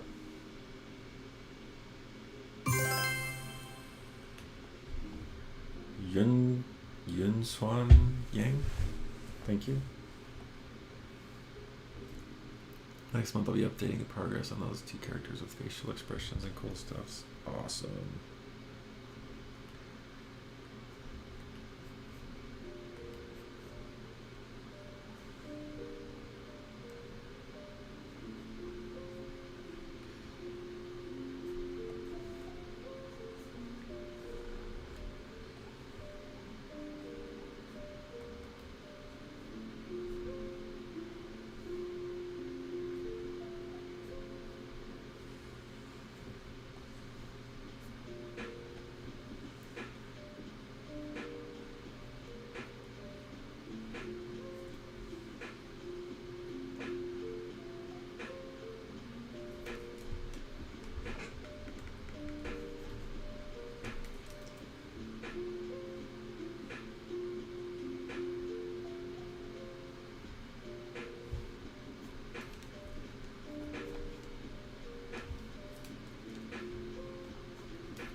I think I'm pretty much the same, but unfortunately I do have stronger allergic reactions to cats.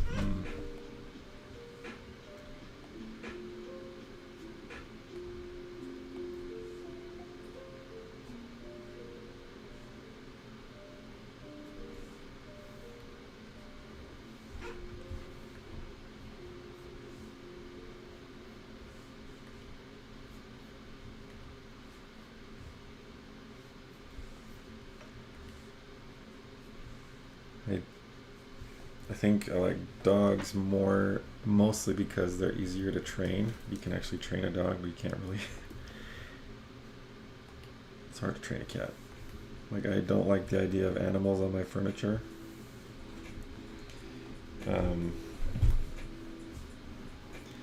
So, $2 that both love cats. So my kids think cats are adorable, right? Which is true. Like kittens are pretty adorable. But we'll never get a cat. Just because you can't keep cats off the furniture, you know? Cats are just obstinate.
Dogs are much more fun to play with, but I do also appreciate the independence that cats exhibit.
Let's see.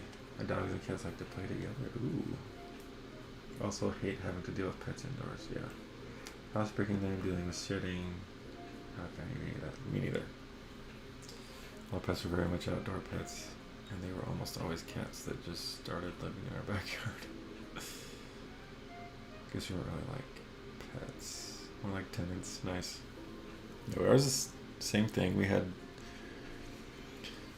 dogs all growing up, but they were always outdoor dogs. Like if it got really cold, we'd let them into like the garage. But they always had like we had like a really nice, built a nice like outdoor dog house, like a big shed that was insulated and stuff because it gets cold. But if it got really cold, we'd let them in the garage where it was a little warmer, but never in the house. So we had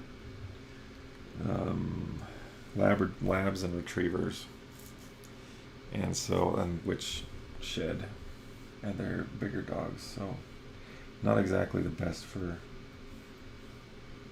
keeping indoors, but more fun to play with. I think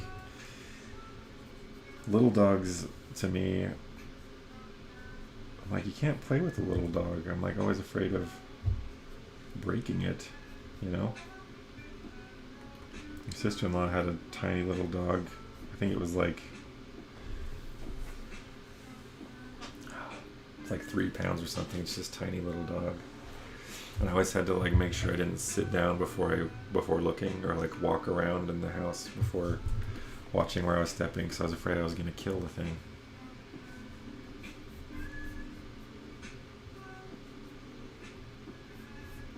But my wife is like obsessed with Pomeranians at the moment. She really wants like a little teacup Pomeranian. They're like this big. Like, honey, we talked about this. We like came to this agreement when we were first married. We both were like, oh yeah, we both love dogs. I really didn't want one in the house. Or the apartment, I guess, at that time. And she didn't want to keep one outside because I guess they had a dog growing up that they kept outside, and it ended up with damage to its ears or something because of the cold.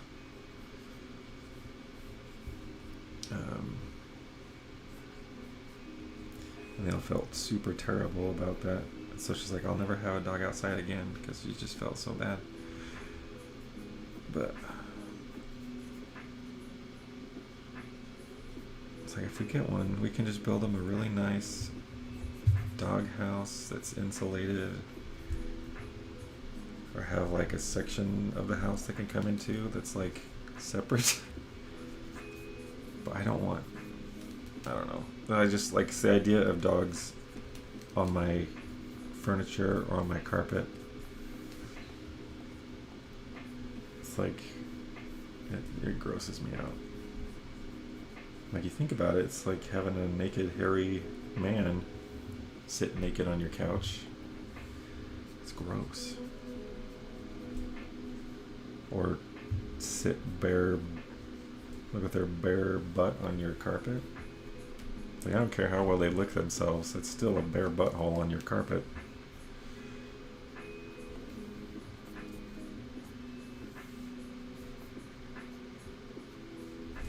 But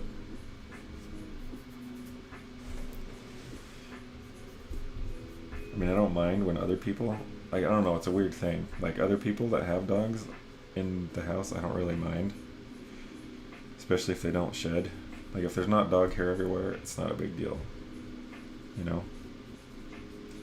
But, like, the idea of it in my own house freaks me out a little bit.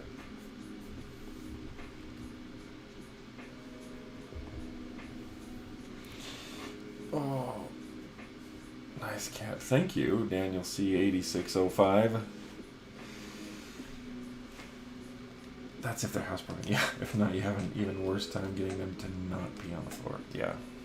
I have my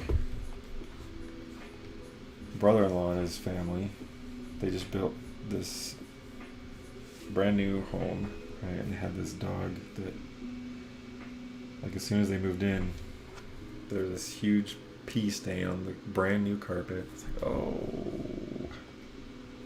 that sucks.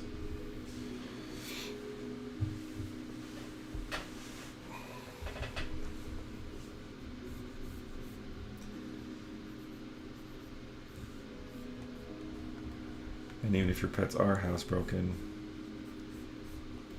if you like are unexpectedly out of the house for longer than you expected, you come home to find they couldn't hold it, you know, took a dump on the floor or peed all over the floor or whatever. That's not as common with children, right? Have 4 dogs, yeah, it sucks when they pee inside, yeah. That's my whole deal. Like, I love dogs, but I don't want them in my house.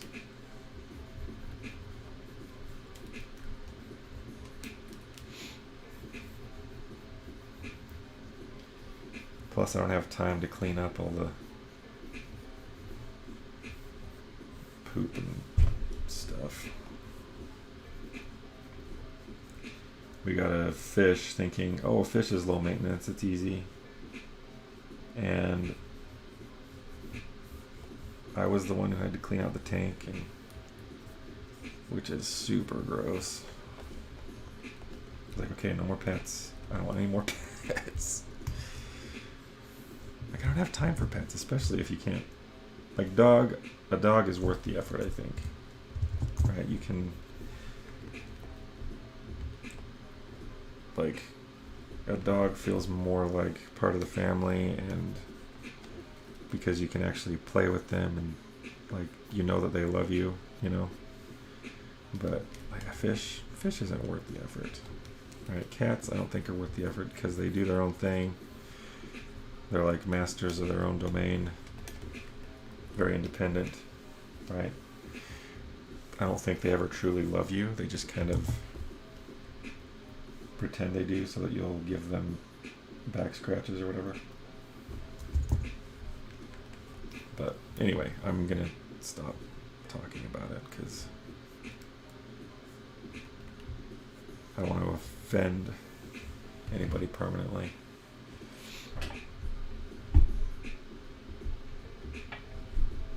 Pets are a whole other obligation. Kids are currently enough for me. Yeah. Maybe when they're older and have a significant outdoor space, we'll consider pets. Yeah, we've thought about this. Oh, hold on. I'm at the point in my life where I'm happy with my fur babies and do not want actual babies. Don't have kids, only dogs, but yeah, maybe one obligation at a time. We've talked about when most of our kids are older, getting a dog, just because our oldest, he's got special needs and gets left out a lot with other kids. And so we thought about getting like a therapy dog for him, because he has seizures occasionally. He's on medication and stuff for seizures, and so like we thought about getting a therapy dog who can, like, have ones that like sense seizures and help kids out with that. Anyway, so we thought about getting him a dog when the other kids move out, because we are kind of expecting him to be with us forever, you know. But that's down the road a ways.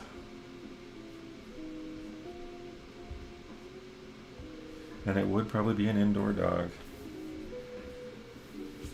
I'd have to come to terms with that. Deep Anchor Gotham is now following. Awesome.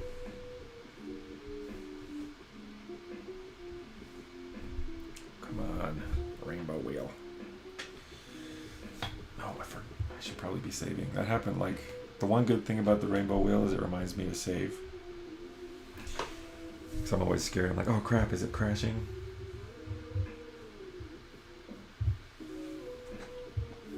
Hopefully not. I'm gonna open this up a little to get more light in here.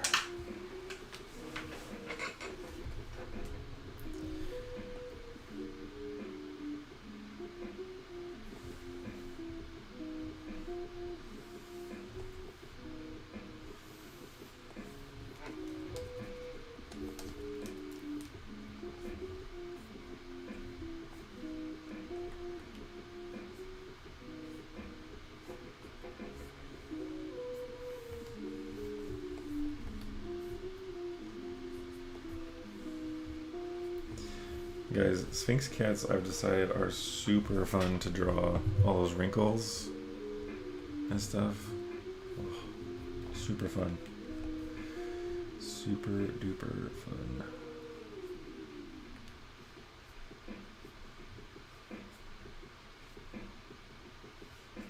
You know what? I think I just decided on an art challenge. You guys know what zoomorphism is?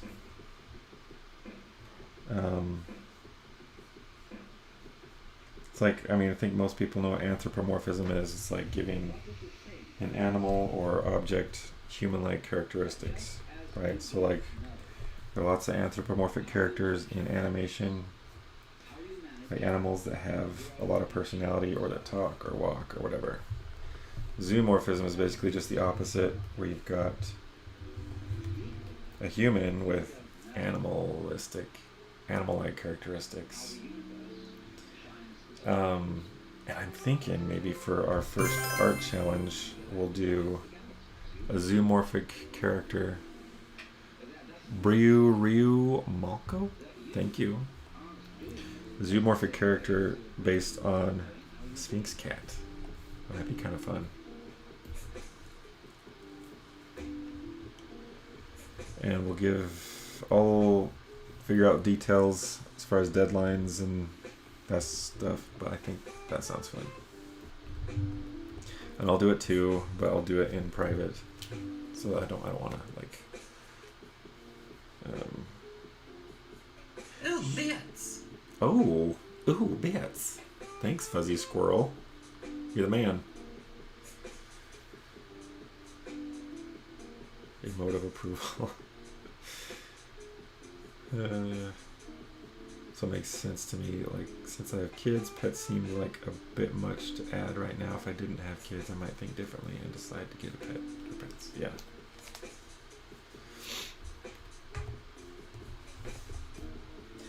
Yeah, we'll do a Sphinx cat inspired character.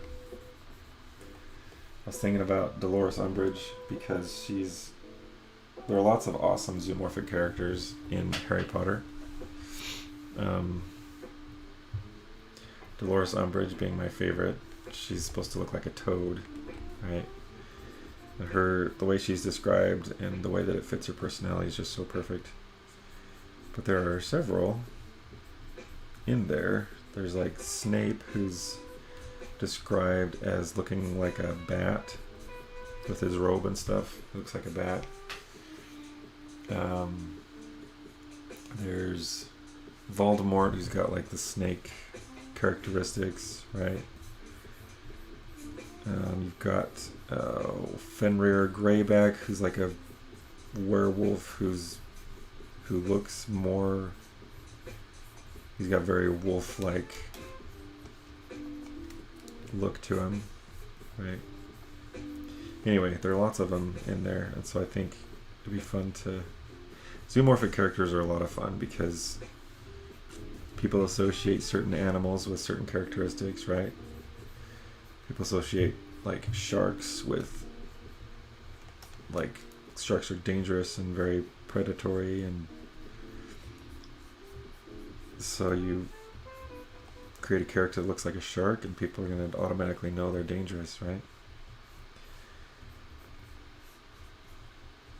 Character based on Sphinx Cat. I don't know what that's supposed to say, but it'll be up to you guys.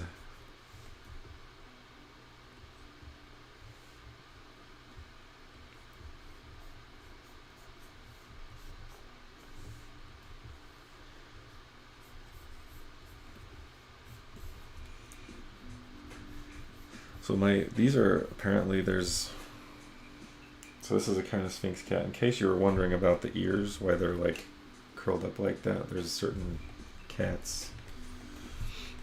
It's like, I can't remember, it's like elf Sphinx or something, and their ears do that. And that's the kind of cat my brother has. My brother and his wife.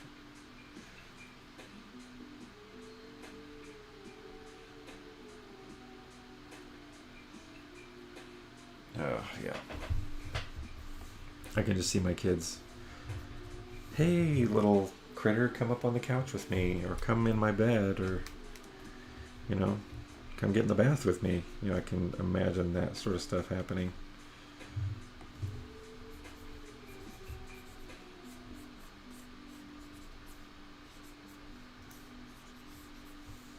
So we're going to wait a while.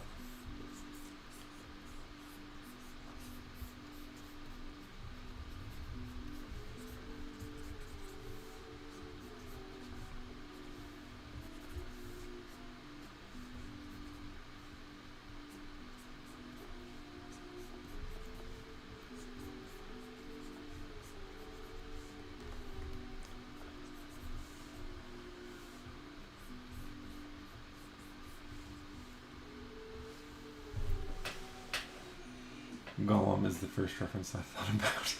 Nice. Nice. Because I've got something I'm thinking as well, but actually, you know what? I did use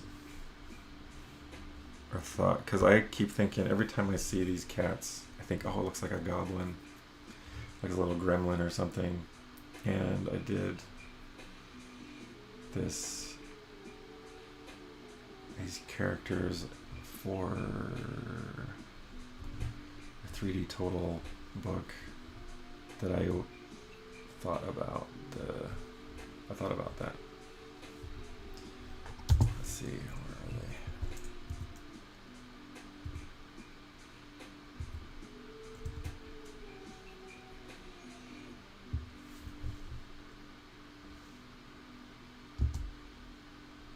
So I used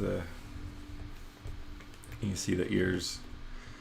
I thought of those Sphinx cats for my little goblin. Anyway.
see. Can I find info on the challenge I keep hearing about? Is it? I will make a channel and for the challenge. I'm gonna make a separate channel specifically for the design challenges, and I'm gonna do that this weekend. It'll either be today or tomorrow. So, but it'll be on Discord. Yes.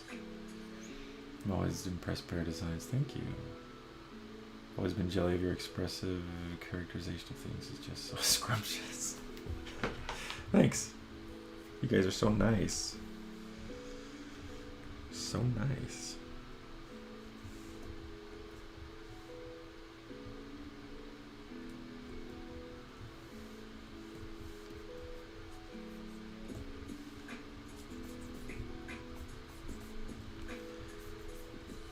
This guy needs a bit of refinement.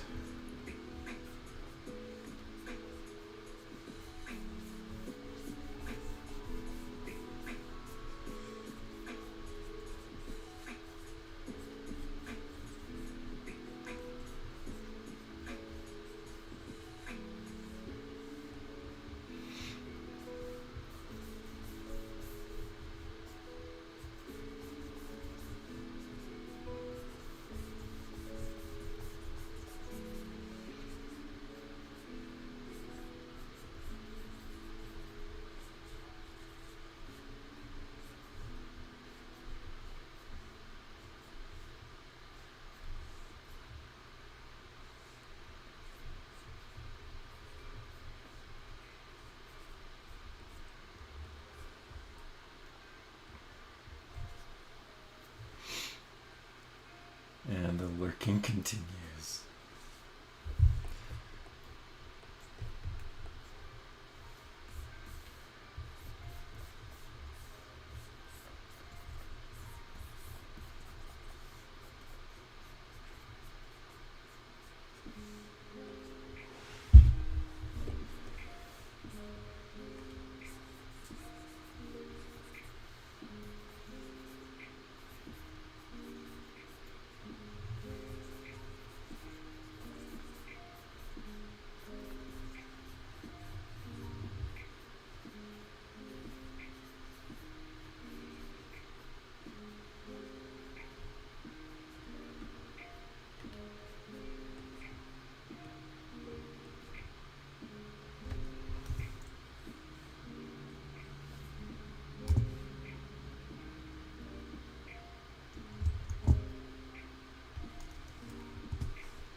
If it's too much of a stretch to put the rear leg up here.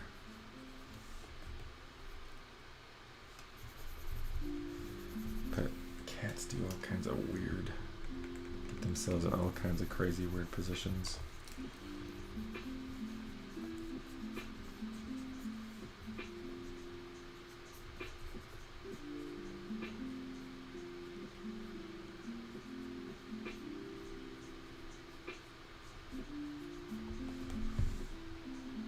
Yeah, it's weird.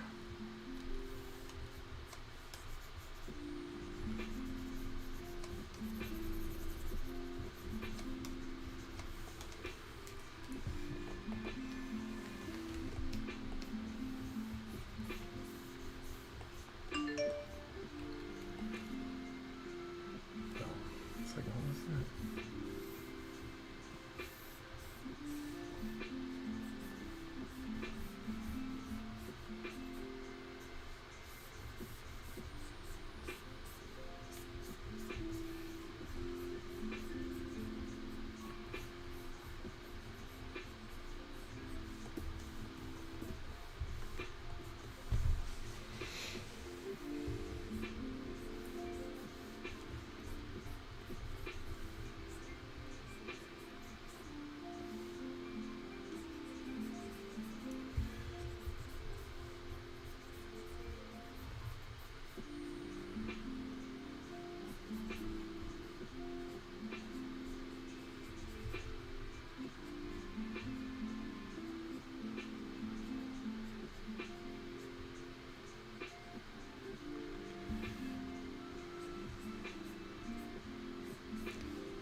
Sorry if this seems like I've got everything way over here. I was just kind of where my arm naturally.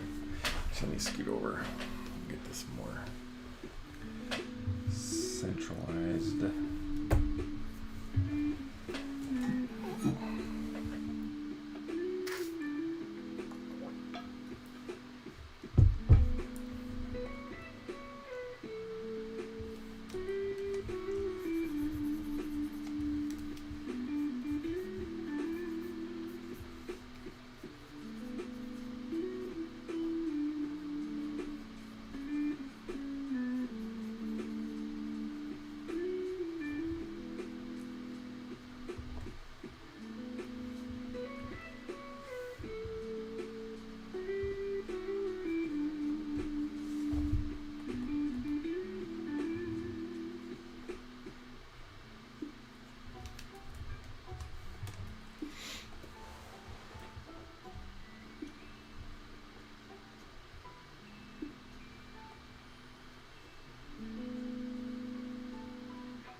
Is that weird? This is weird, guys, isn't it?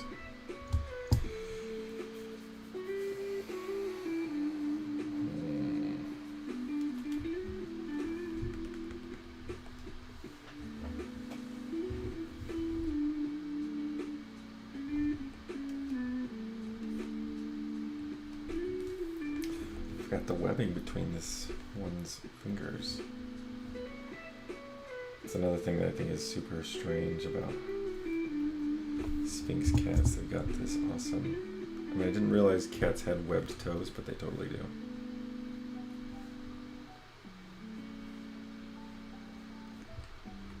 Which is another thing that feels a little bizarre and disturbing about these guys.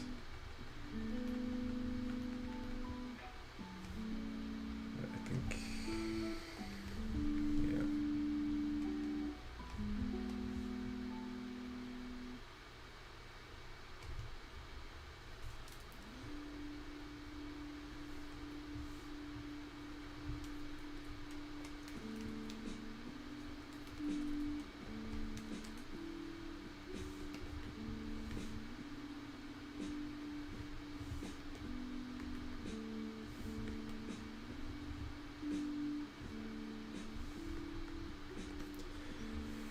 Okay.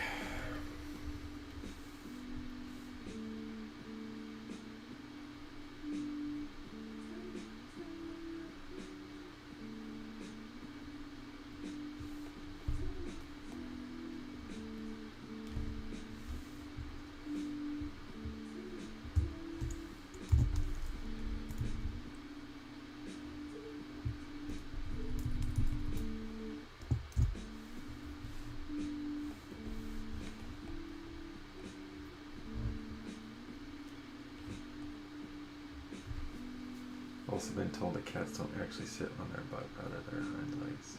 Never really thought about it. Well, that can't be true because my brother, who has these hairless critters, said they'll sit down on the carpet and then they'll like stand up and there's a little brown circle from their butthole. You get little poopy circles everywhere if you don't, if you're not careful. But so they have to sit on their butts, at least these ones.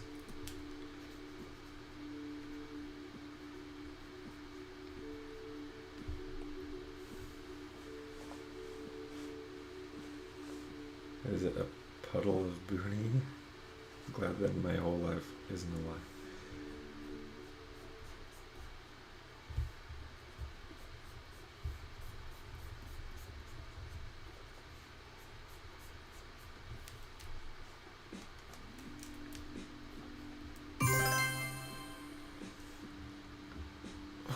Fu is now following. Thank you. Huang. Sorry, I thought that was two A's, but it's not. Huang.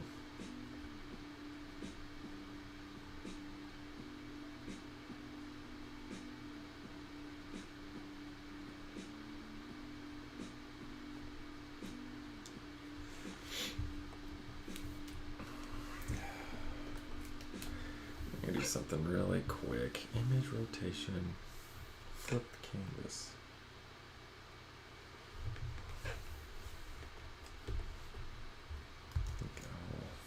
See if this does anything. It might look super weird.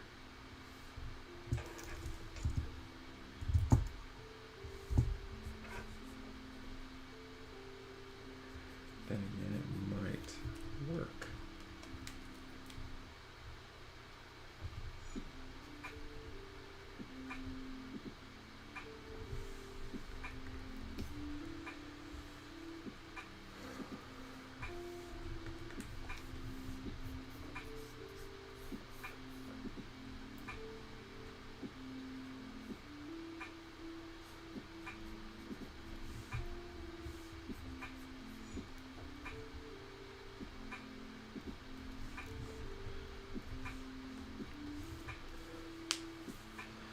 So crazy, it just might work. Master of Disguise, I don't think I've ever actually watched that. I've been in the room, I think, while it's on a time or two, but I've never actually sat down to watch it.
Okay, I think I'm ready to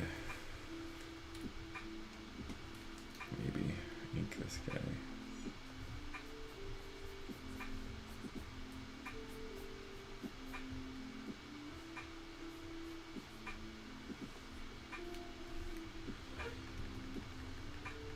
I think I like it better if it's like more or less expressionless. Just a big, huge, creepy eyes that are the same shape always. Makes it feel less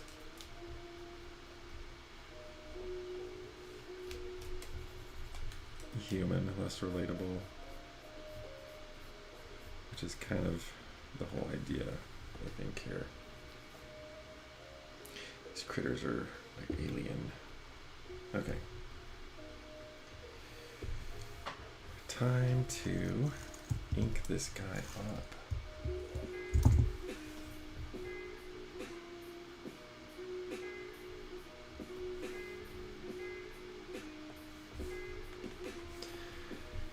You should. I think you would enjoy it. Oh, Master of Disguise. Just simply, or stupid, silly humor. That guy is flatulent whenever he laughs.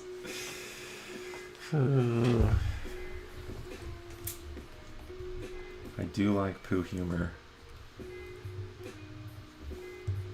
It's cheap, but it is funny, usually. Much rather have that than the real, like the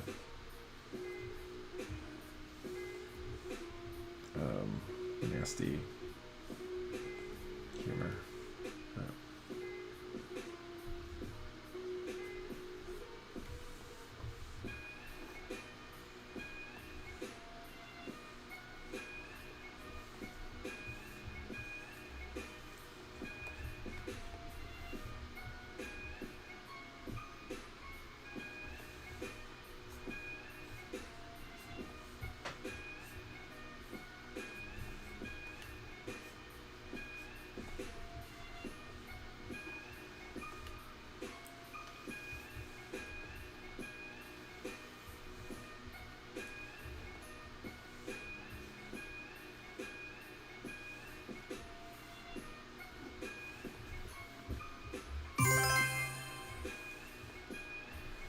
What? Nicholas of Aviori, welcome, and thank you for the raid. Party of 71. Holy moly! Holy moly! Labyrinth, nice, nice.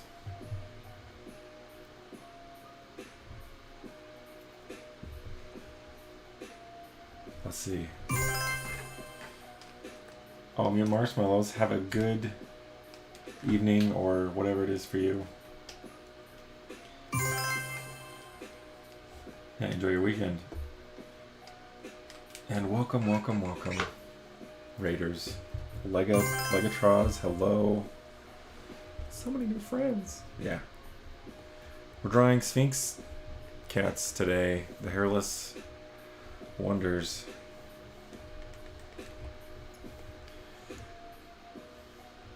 We did critique day as well for our subscribers on the stream, which was hopefully beneficial and fun for some people. But so, Nicola, how was your stream?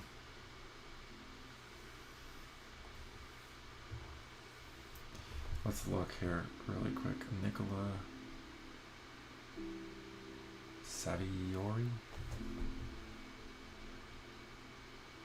Oh, yeah, I follow you. What? I don't? I thought I did.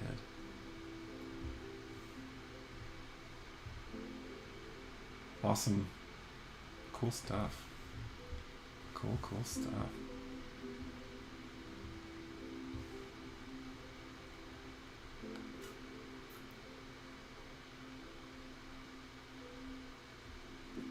Although I wish I spoke Spanish. Oh, Italian.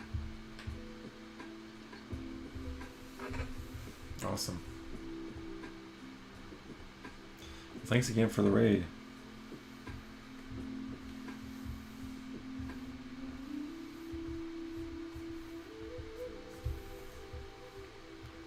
Catching us in our last hour. Might have time to get a little bit of color on some of these.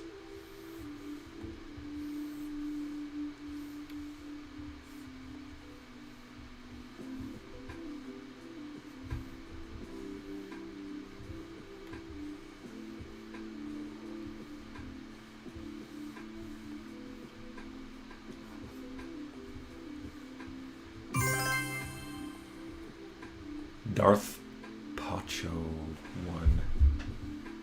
Welcome and thank you. Nicola, it's a pleasure to be here with my readers. Keep going and make great notes. Super fan of your artworks. Thank you, sir. I like yours too.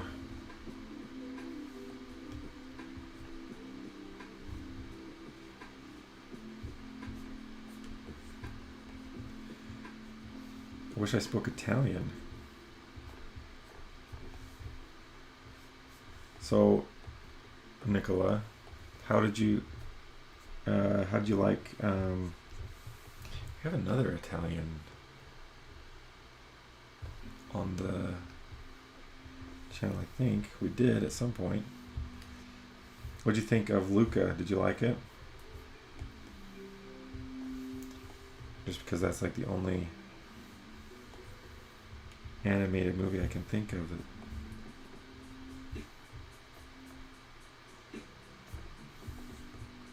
portrays Italy.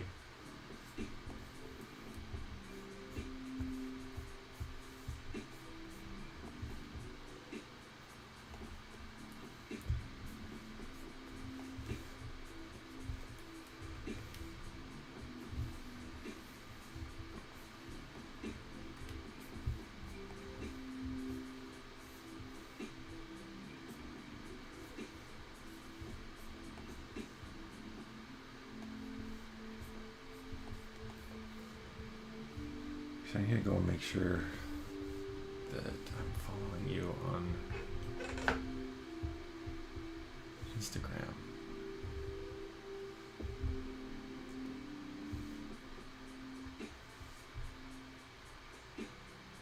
Okay, I do follow you. I thought I did. I do. It's awesome, awesome.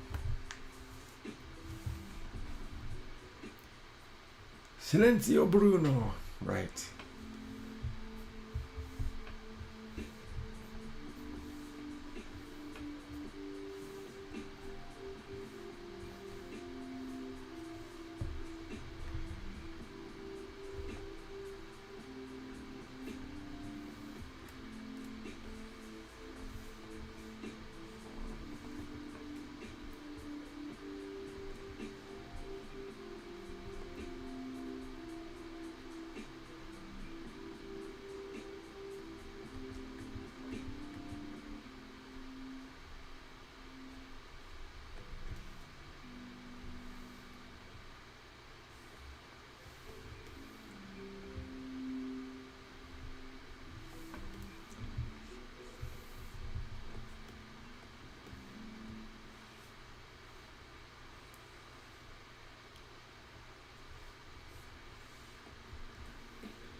By the way, Logain, thanks for doing that shout out thing. I was gonna do it. I was like, oh, he's on top of it. It's awesome.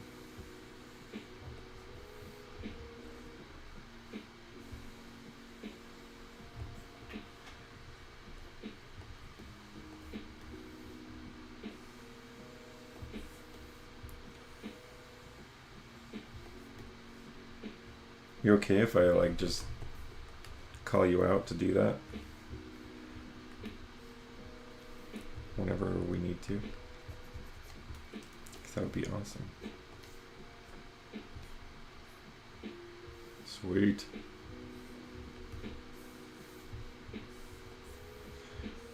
Or anybody else, like if anybody raids,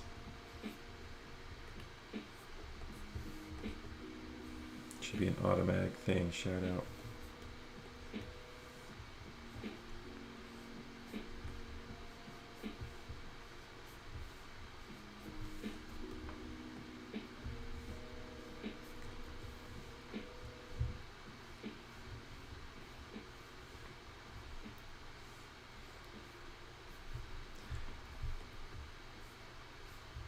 So what were you doing in your stream today, Nicola? Unless you don't feel comfortable talking in the chat or whatever, that's fine too. I'm just curious.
So for those of you who are new, Logain, would you mind doing the command for the Discord?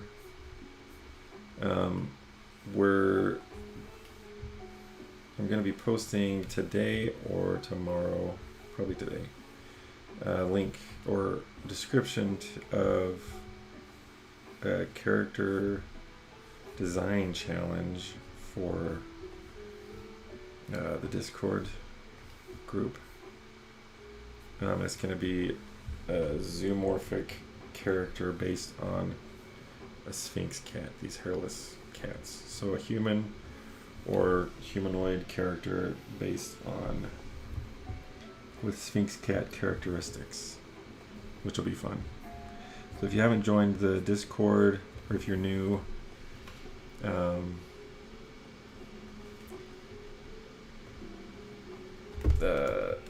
jump on the Discord.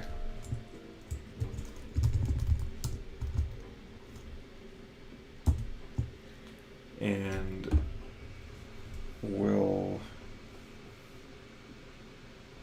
gonna have fun. This is all still pretty new. I've only been streaming for maybe 2 months. So we're still figuring things out, but it's gonna be fun. I'm excited.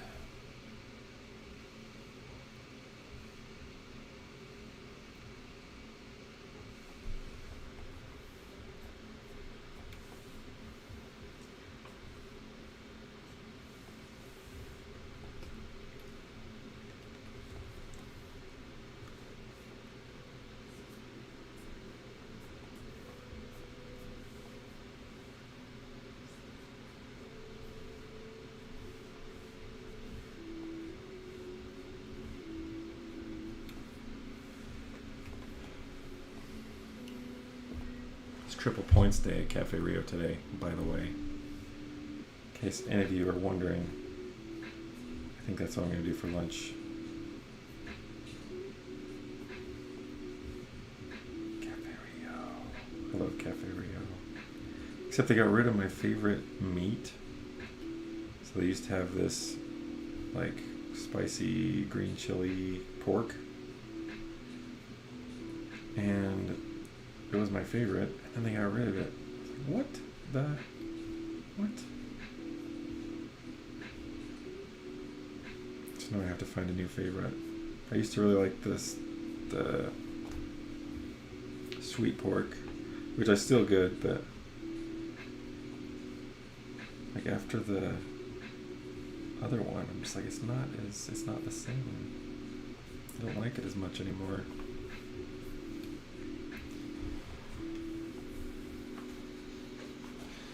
Sweet chili burrito enchilada style. Mm.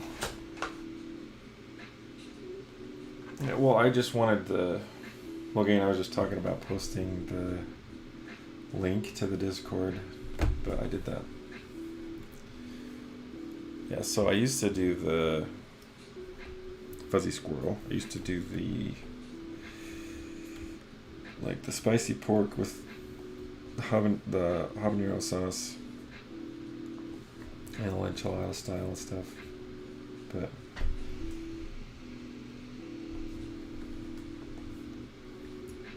I feel kind of lost now that they got rid of it. Okay, we have an issue here with inconsistency in our line weights on these. This guy's got more variation in his line weight, so I think would it be easier to just redraw him or picking up the lines on the other ones?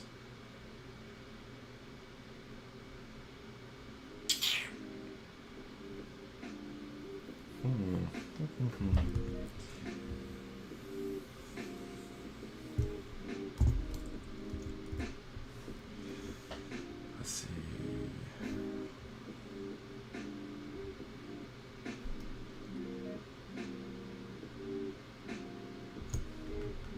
I'm gonna try something here.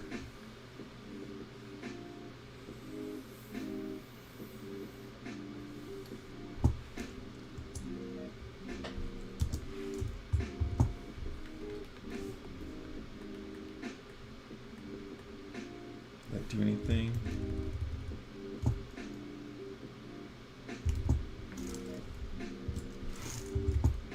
A little bit.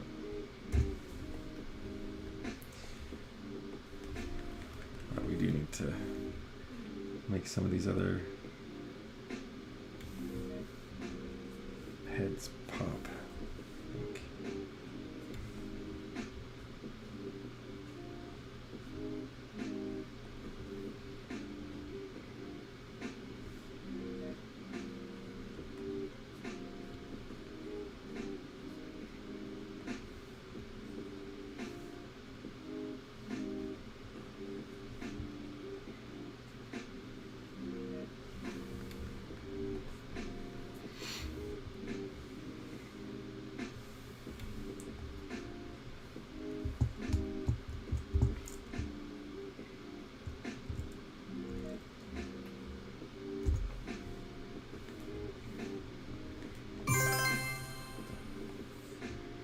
Patrick Everard.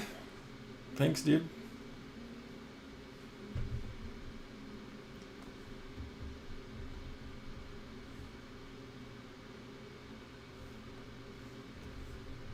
Hey, Logan, do you speak Italian? Or is this like another Google Translate situation?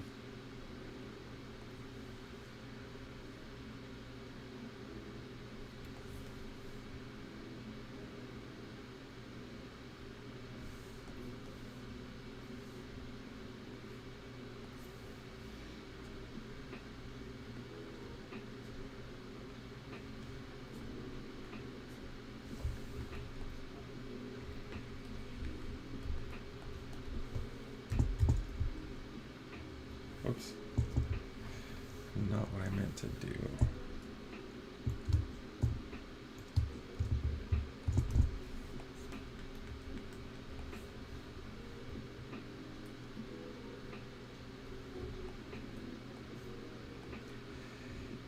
Just gonna real quick close some of these gaps in the line work.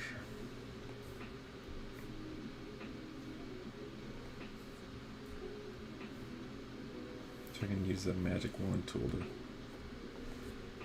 put color on these kittens.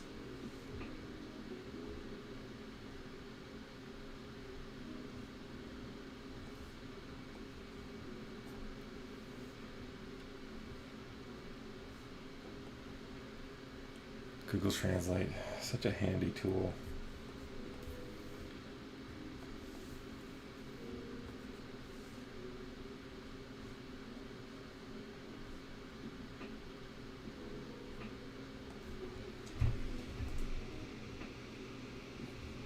So Logan, I'm curious, is English your first language, or is in Algeria? I don't know anything about Algeria. I'm assuming there's a native language that isn't English, but I don't know for sure. Or is your English just really good?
Arabic is your first language. Also speak French. English is new for me.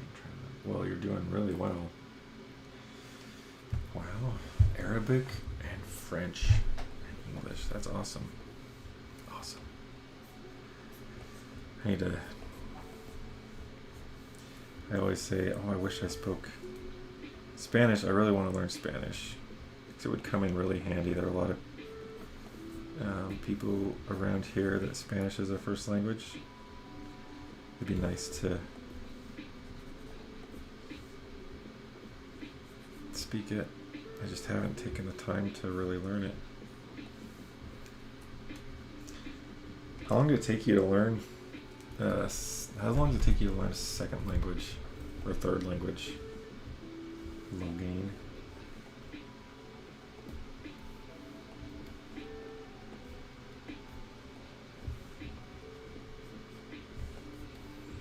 Or anybody else? I know we have several people on here that speak multiple languages.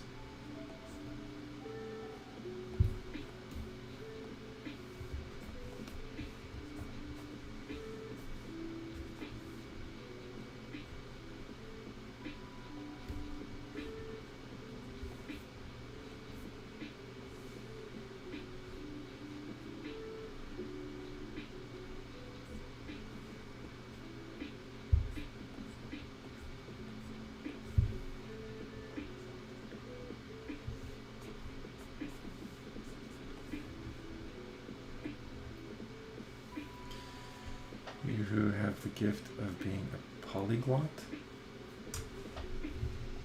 Oh, I get it. Took me a minute, but I got it. I had a student once who I found out was from the Philippines, like Tagalog was her first language, and I had no idea. She had like her like American, like Middle Eastern accent was like perfect. I was like, what? I was like, are you serious? This isn't your first language? She's like, yeah. She spoke like, I'm trying to remember how many languages. She's like, languages are kind of my thing. Like, obviously, because she had like no hint of any other accent. It was crazy. Josue Garcia, thank you again. Welcome back.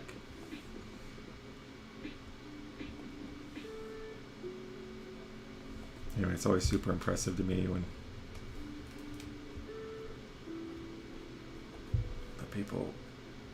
so many people spend so much time learning multiple languages. It's awesome.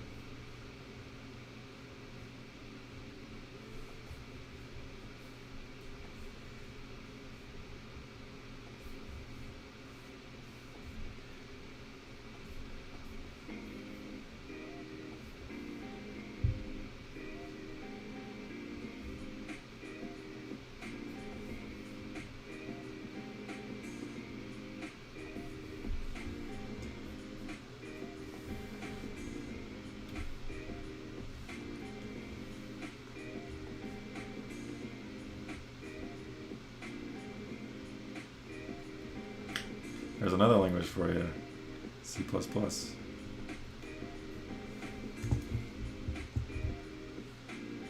heck? Okay, so two problematic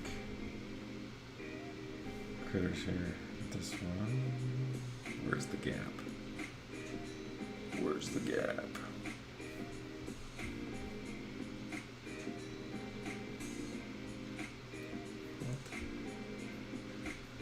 I don't see it. Whatever. We'll just go ahead and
change brushes here.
Pink fleshy color is perfect. This isn't the final color, but Sophia, my daughter, came in and said, "Why are all those cats naked?" Those would be great for mommy, so she doesn't have allergies. They are hypoallergenic.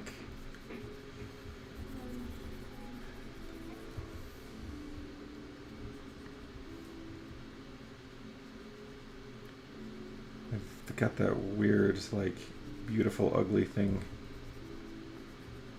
going on.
I'm told what we are allergic to is their dander.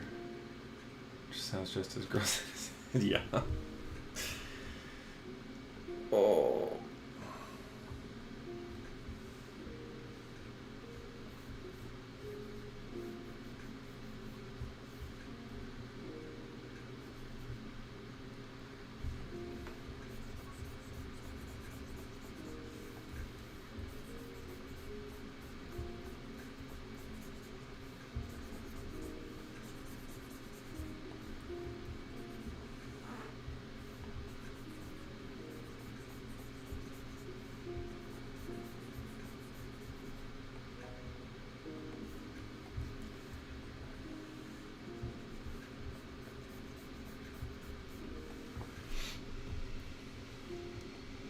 I have a friend that's like that. That's why it's a poodle mix. Yeah, if we ever got a dog, I think it would probably be a poodle, just because they're really intelligent. They don't shed. They're hypoallergenic. They are really good with kids. Like their temperament's actually really good for kids and stuff.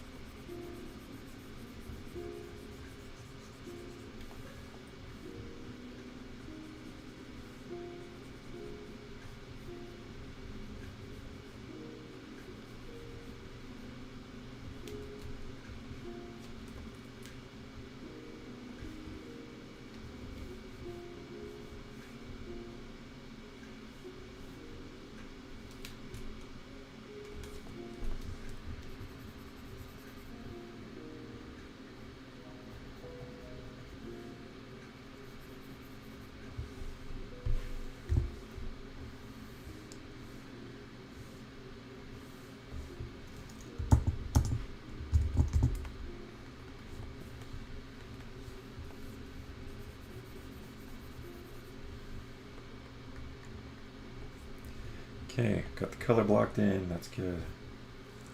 Now, I gotta decide how I want to proceed from here. Like, do I want to paint them? Probably not. Probably solid blocks of color. I'm thinking hard edges.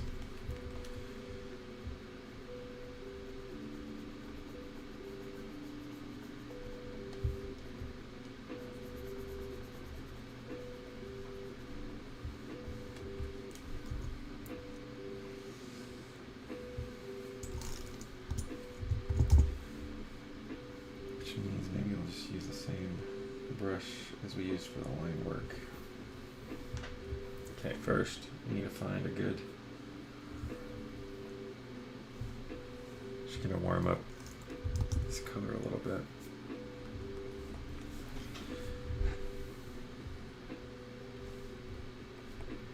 And I need a picture.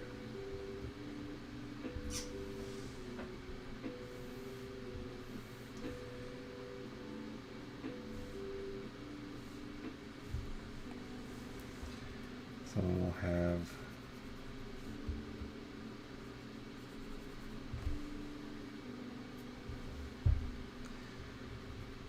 some darker spots and whatnot.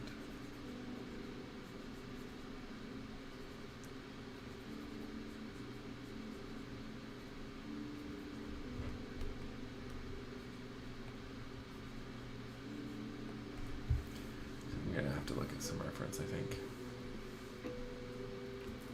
We got it done because we fell in love with her, didn't realize how much she sheds or how much she barks.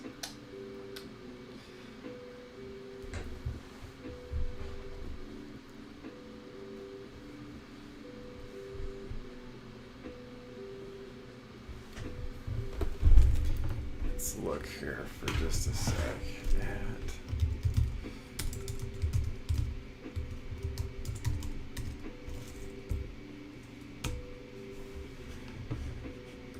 some reference for color here.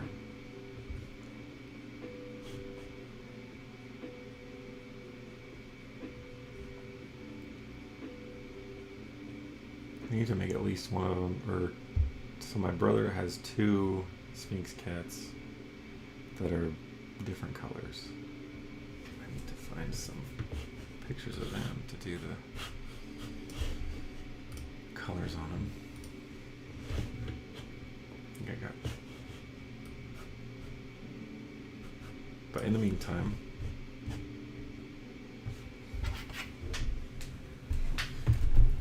I'll just kind of run with this. Okay. What mount do you have for your Cintiq? So it's the it's on the Wacom website. Wacom Flex Arm is what it's called, which I got so that I could, move it out of the way. I can put it up and like tuck it back in, like right by my bookshelf, which is really handy. But it only works with like the newer, like the Cintiq Pros.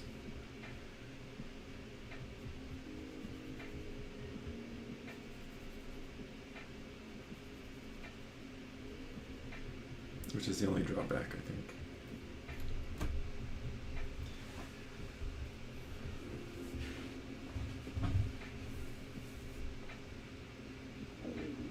A mini Australian Shepherd. Nice. The Art of DHT79. Hello! Welcome to the chat. Joining us, we've only got like 25, 23 minutes left in the stream, but we're doing Sphinx cats today.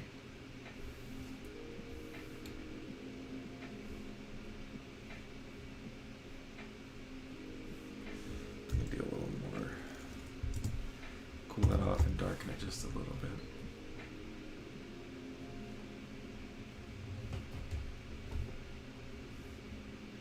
Some of them have spots.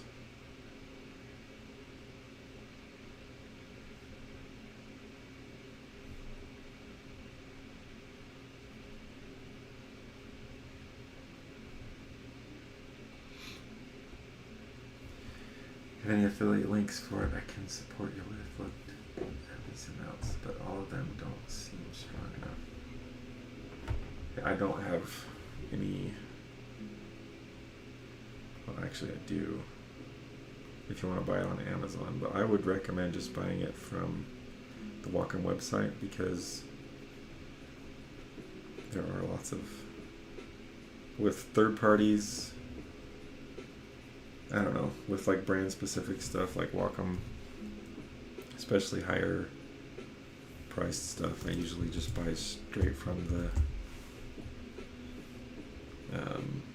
source or like an authorized distributor. Actually, I think Wacom has an Amazon account, but I'll give you that link in a little bit if you really want it. But yeah, it's really nice and it's sturdy. It's like super heavy duty. And the only, I mean, like with any arm like this, there's like a little bit of wobble, but it's, I always have my hand like grabbing one end of it anyway, so it doesn't bother me. And it's like you just barely have to touch it to lift it up, which is nice, and then it takes a pretty good amount of effort. I mean, not a ton, but enough effort to get it back down that you're not going to push it down just by resting your arms on it or whatever. It's pretty well engineered, I think.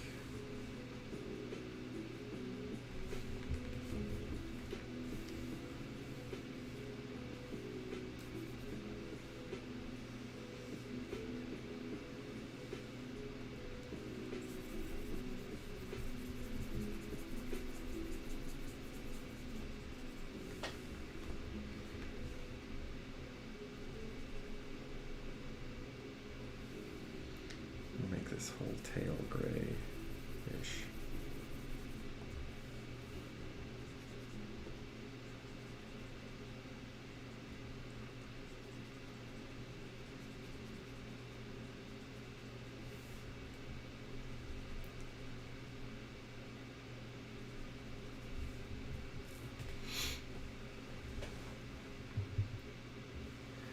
nice. Does it just clamp to the desk? Yes. Yes, yes.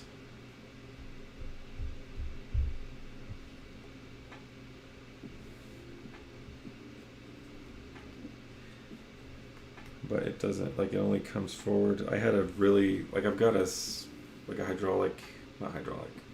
Um,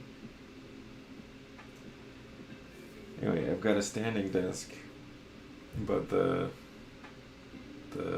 desktop that I've got for it is too deep to mount this on. It doesn't come all the way forward. So I had to put it on this other desk that it's a fine desk, but it doesn't stand up. So I'm gonna, at some point, build a new top for that other desk so that I can mount the Cintiq to it and stand up when I need to.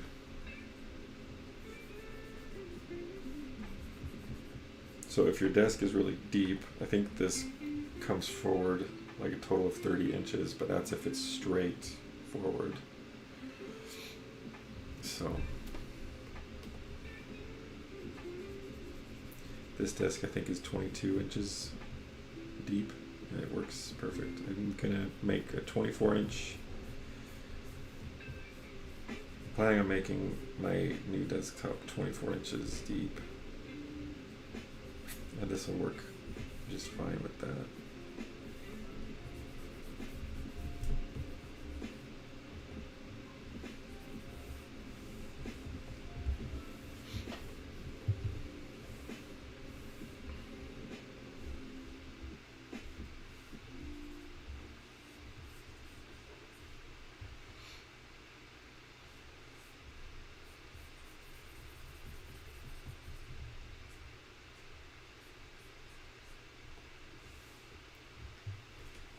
Ergotron.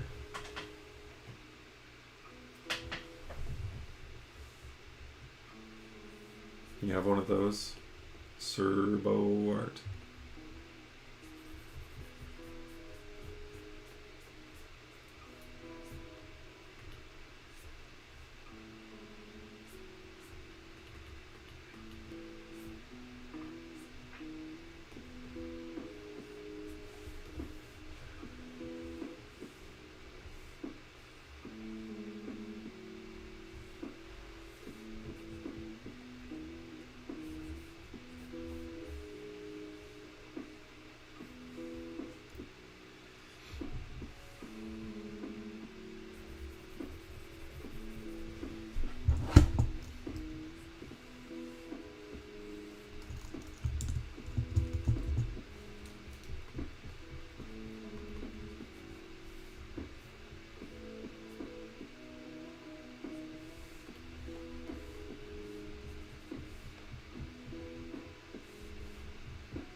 Whole bunch of specs for each model.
What's everyone's favorite style of nib on their stylus?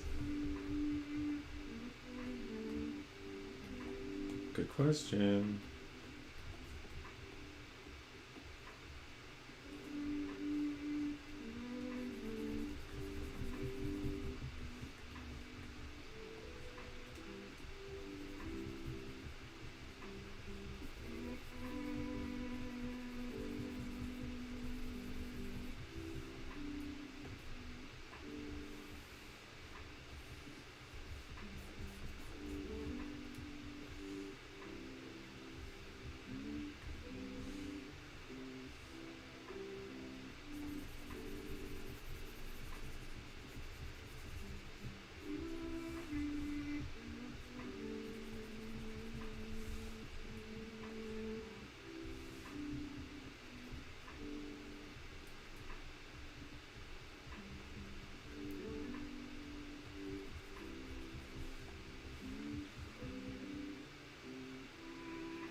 So I've used all the nibs, but I think I really liked the felt one just for the texture, but that wears out super quick.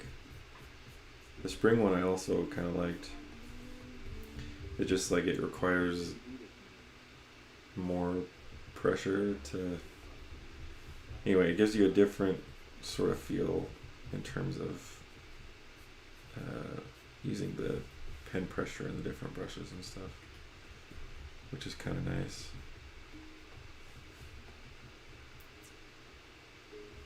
Okay. One, oh man, this is really.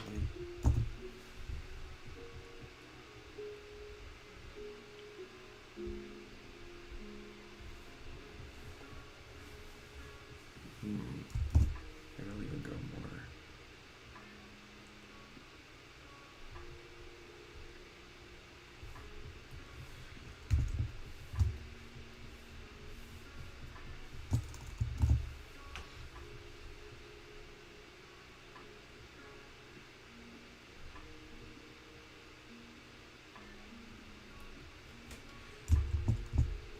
Okay.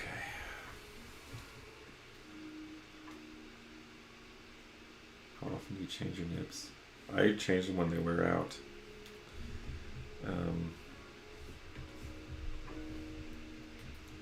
Just kind of depends on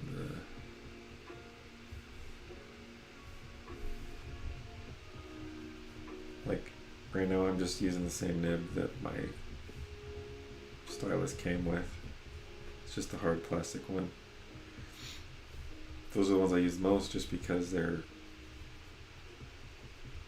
You only get like one of each other kind of nib. So I just change it out when it gets to where I can't use it anymore. But that doesn't happen super often.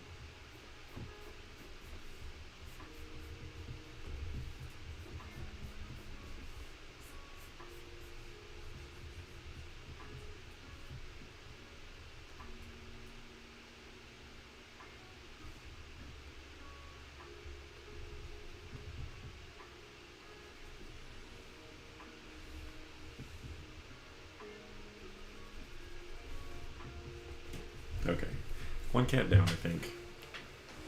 Let's move on.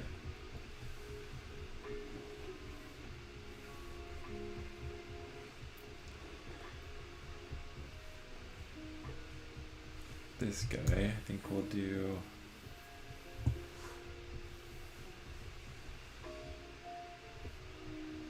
A dark.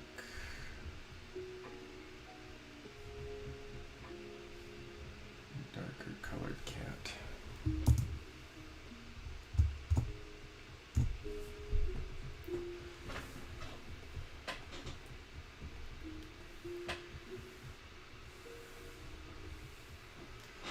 I think in college I went through over 2 years. Since then I don't do arts enough. Haven't streamed in a year. You know the colors on the eyes / reflections. Thank you.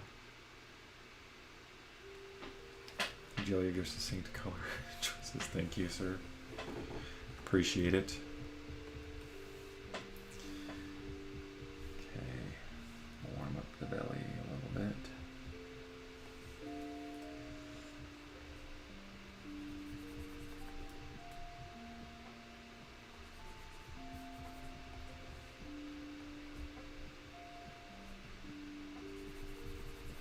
Yeah.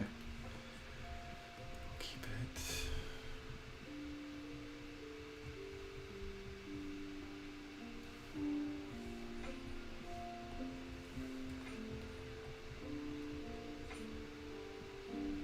You know what? I'm gonna save that for here.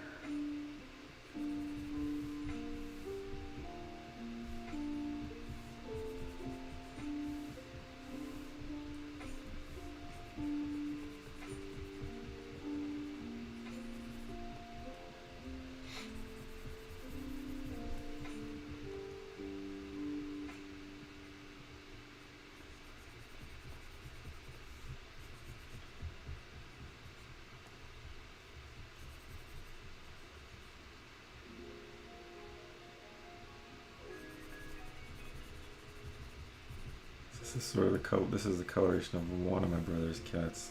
Got like a black one, really dark one, and then one that's got a little.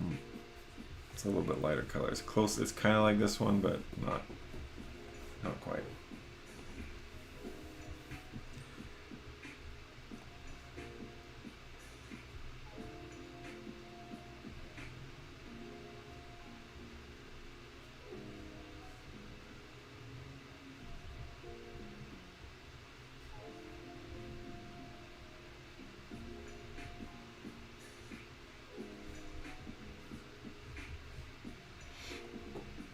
I'm trying to remember what color its eyes are. So one of their cats has blue eyes. The other one has. Oh, I don't remember. Dang it. Well, we'll skip the eyes for now.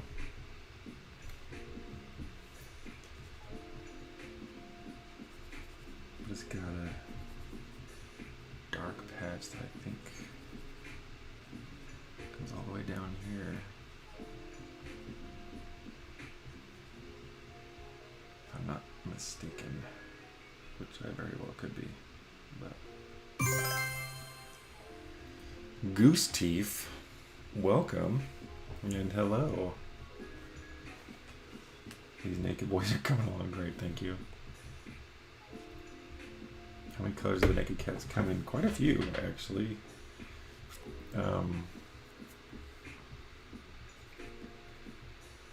There are like really light colored ones. There's ones that are like this fleshy color. Some that are like fleshy with spots. Some dark ones that have lighter spots on it. I don't know. It just kind of. There are quite a few. Oh man, I can't. I wish I could remember, but I can't.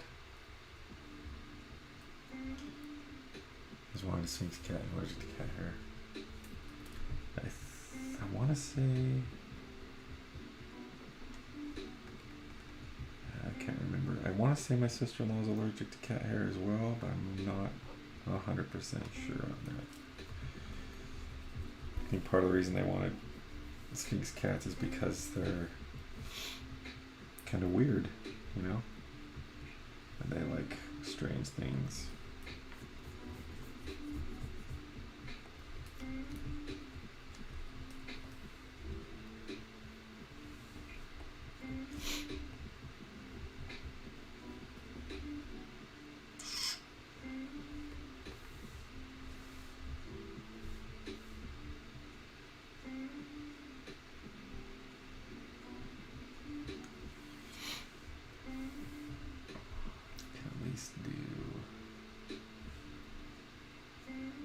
Inside of the mouth and stuff.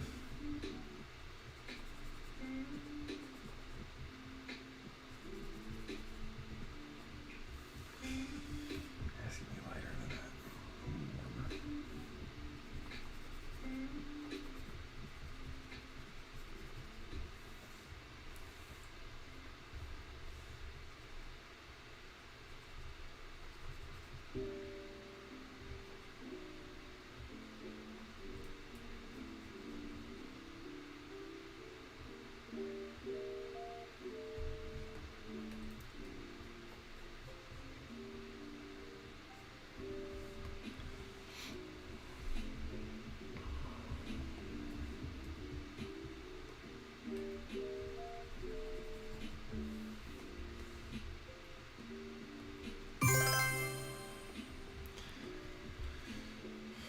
Well, thank you for the like. Appreciate it.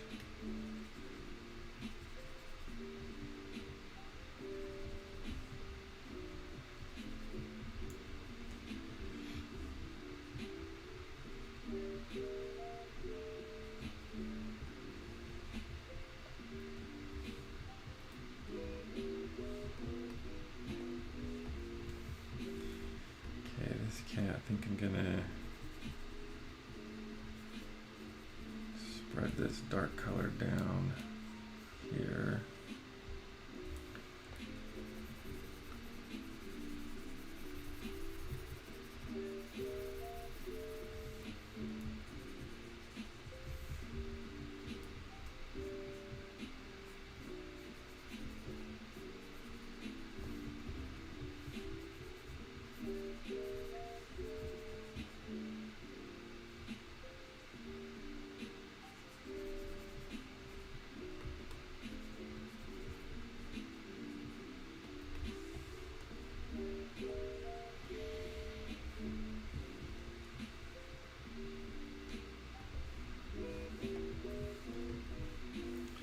I think for the most part it's more or less a solid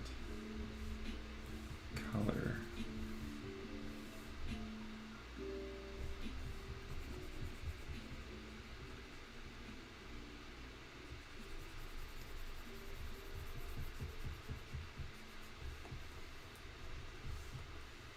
So let's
Oh, it's 1 o'clock, guys. Time to end the stream. Let me...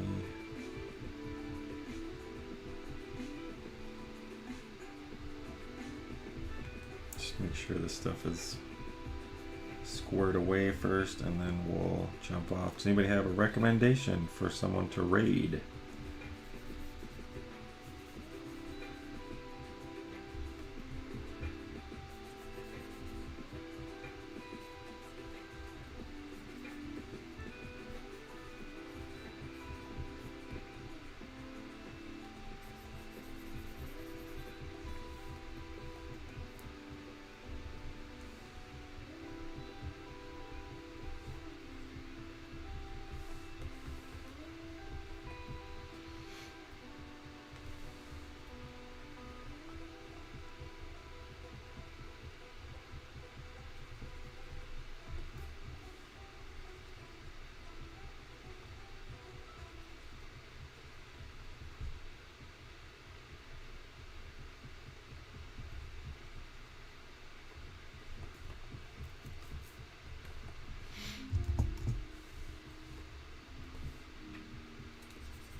Notice I know they're currently streaming. Aaron Blaze? What? I didn't even know he was a streamer. Let's raid him. How about?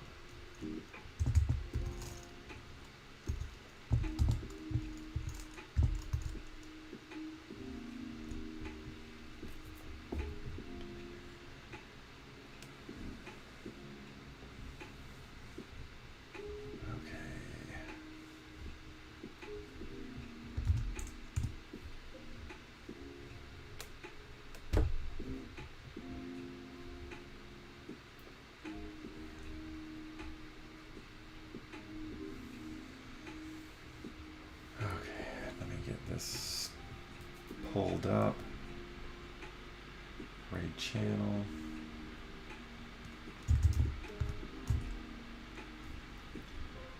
Aaron Blaze. Here we go.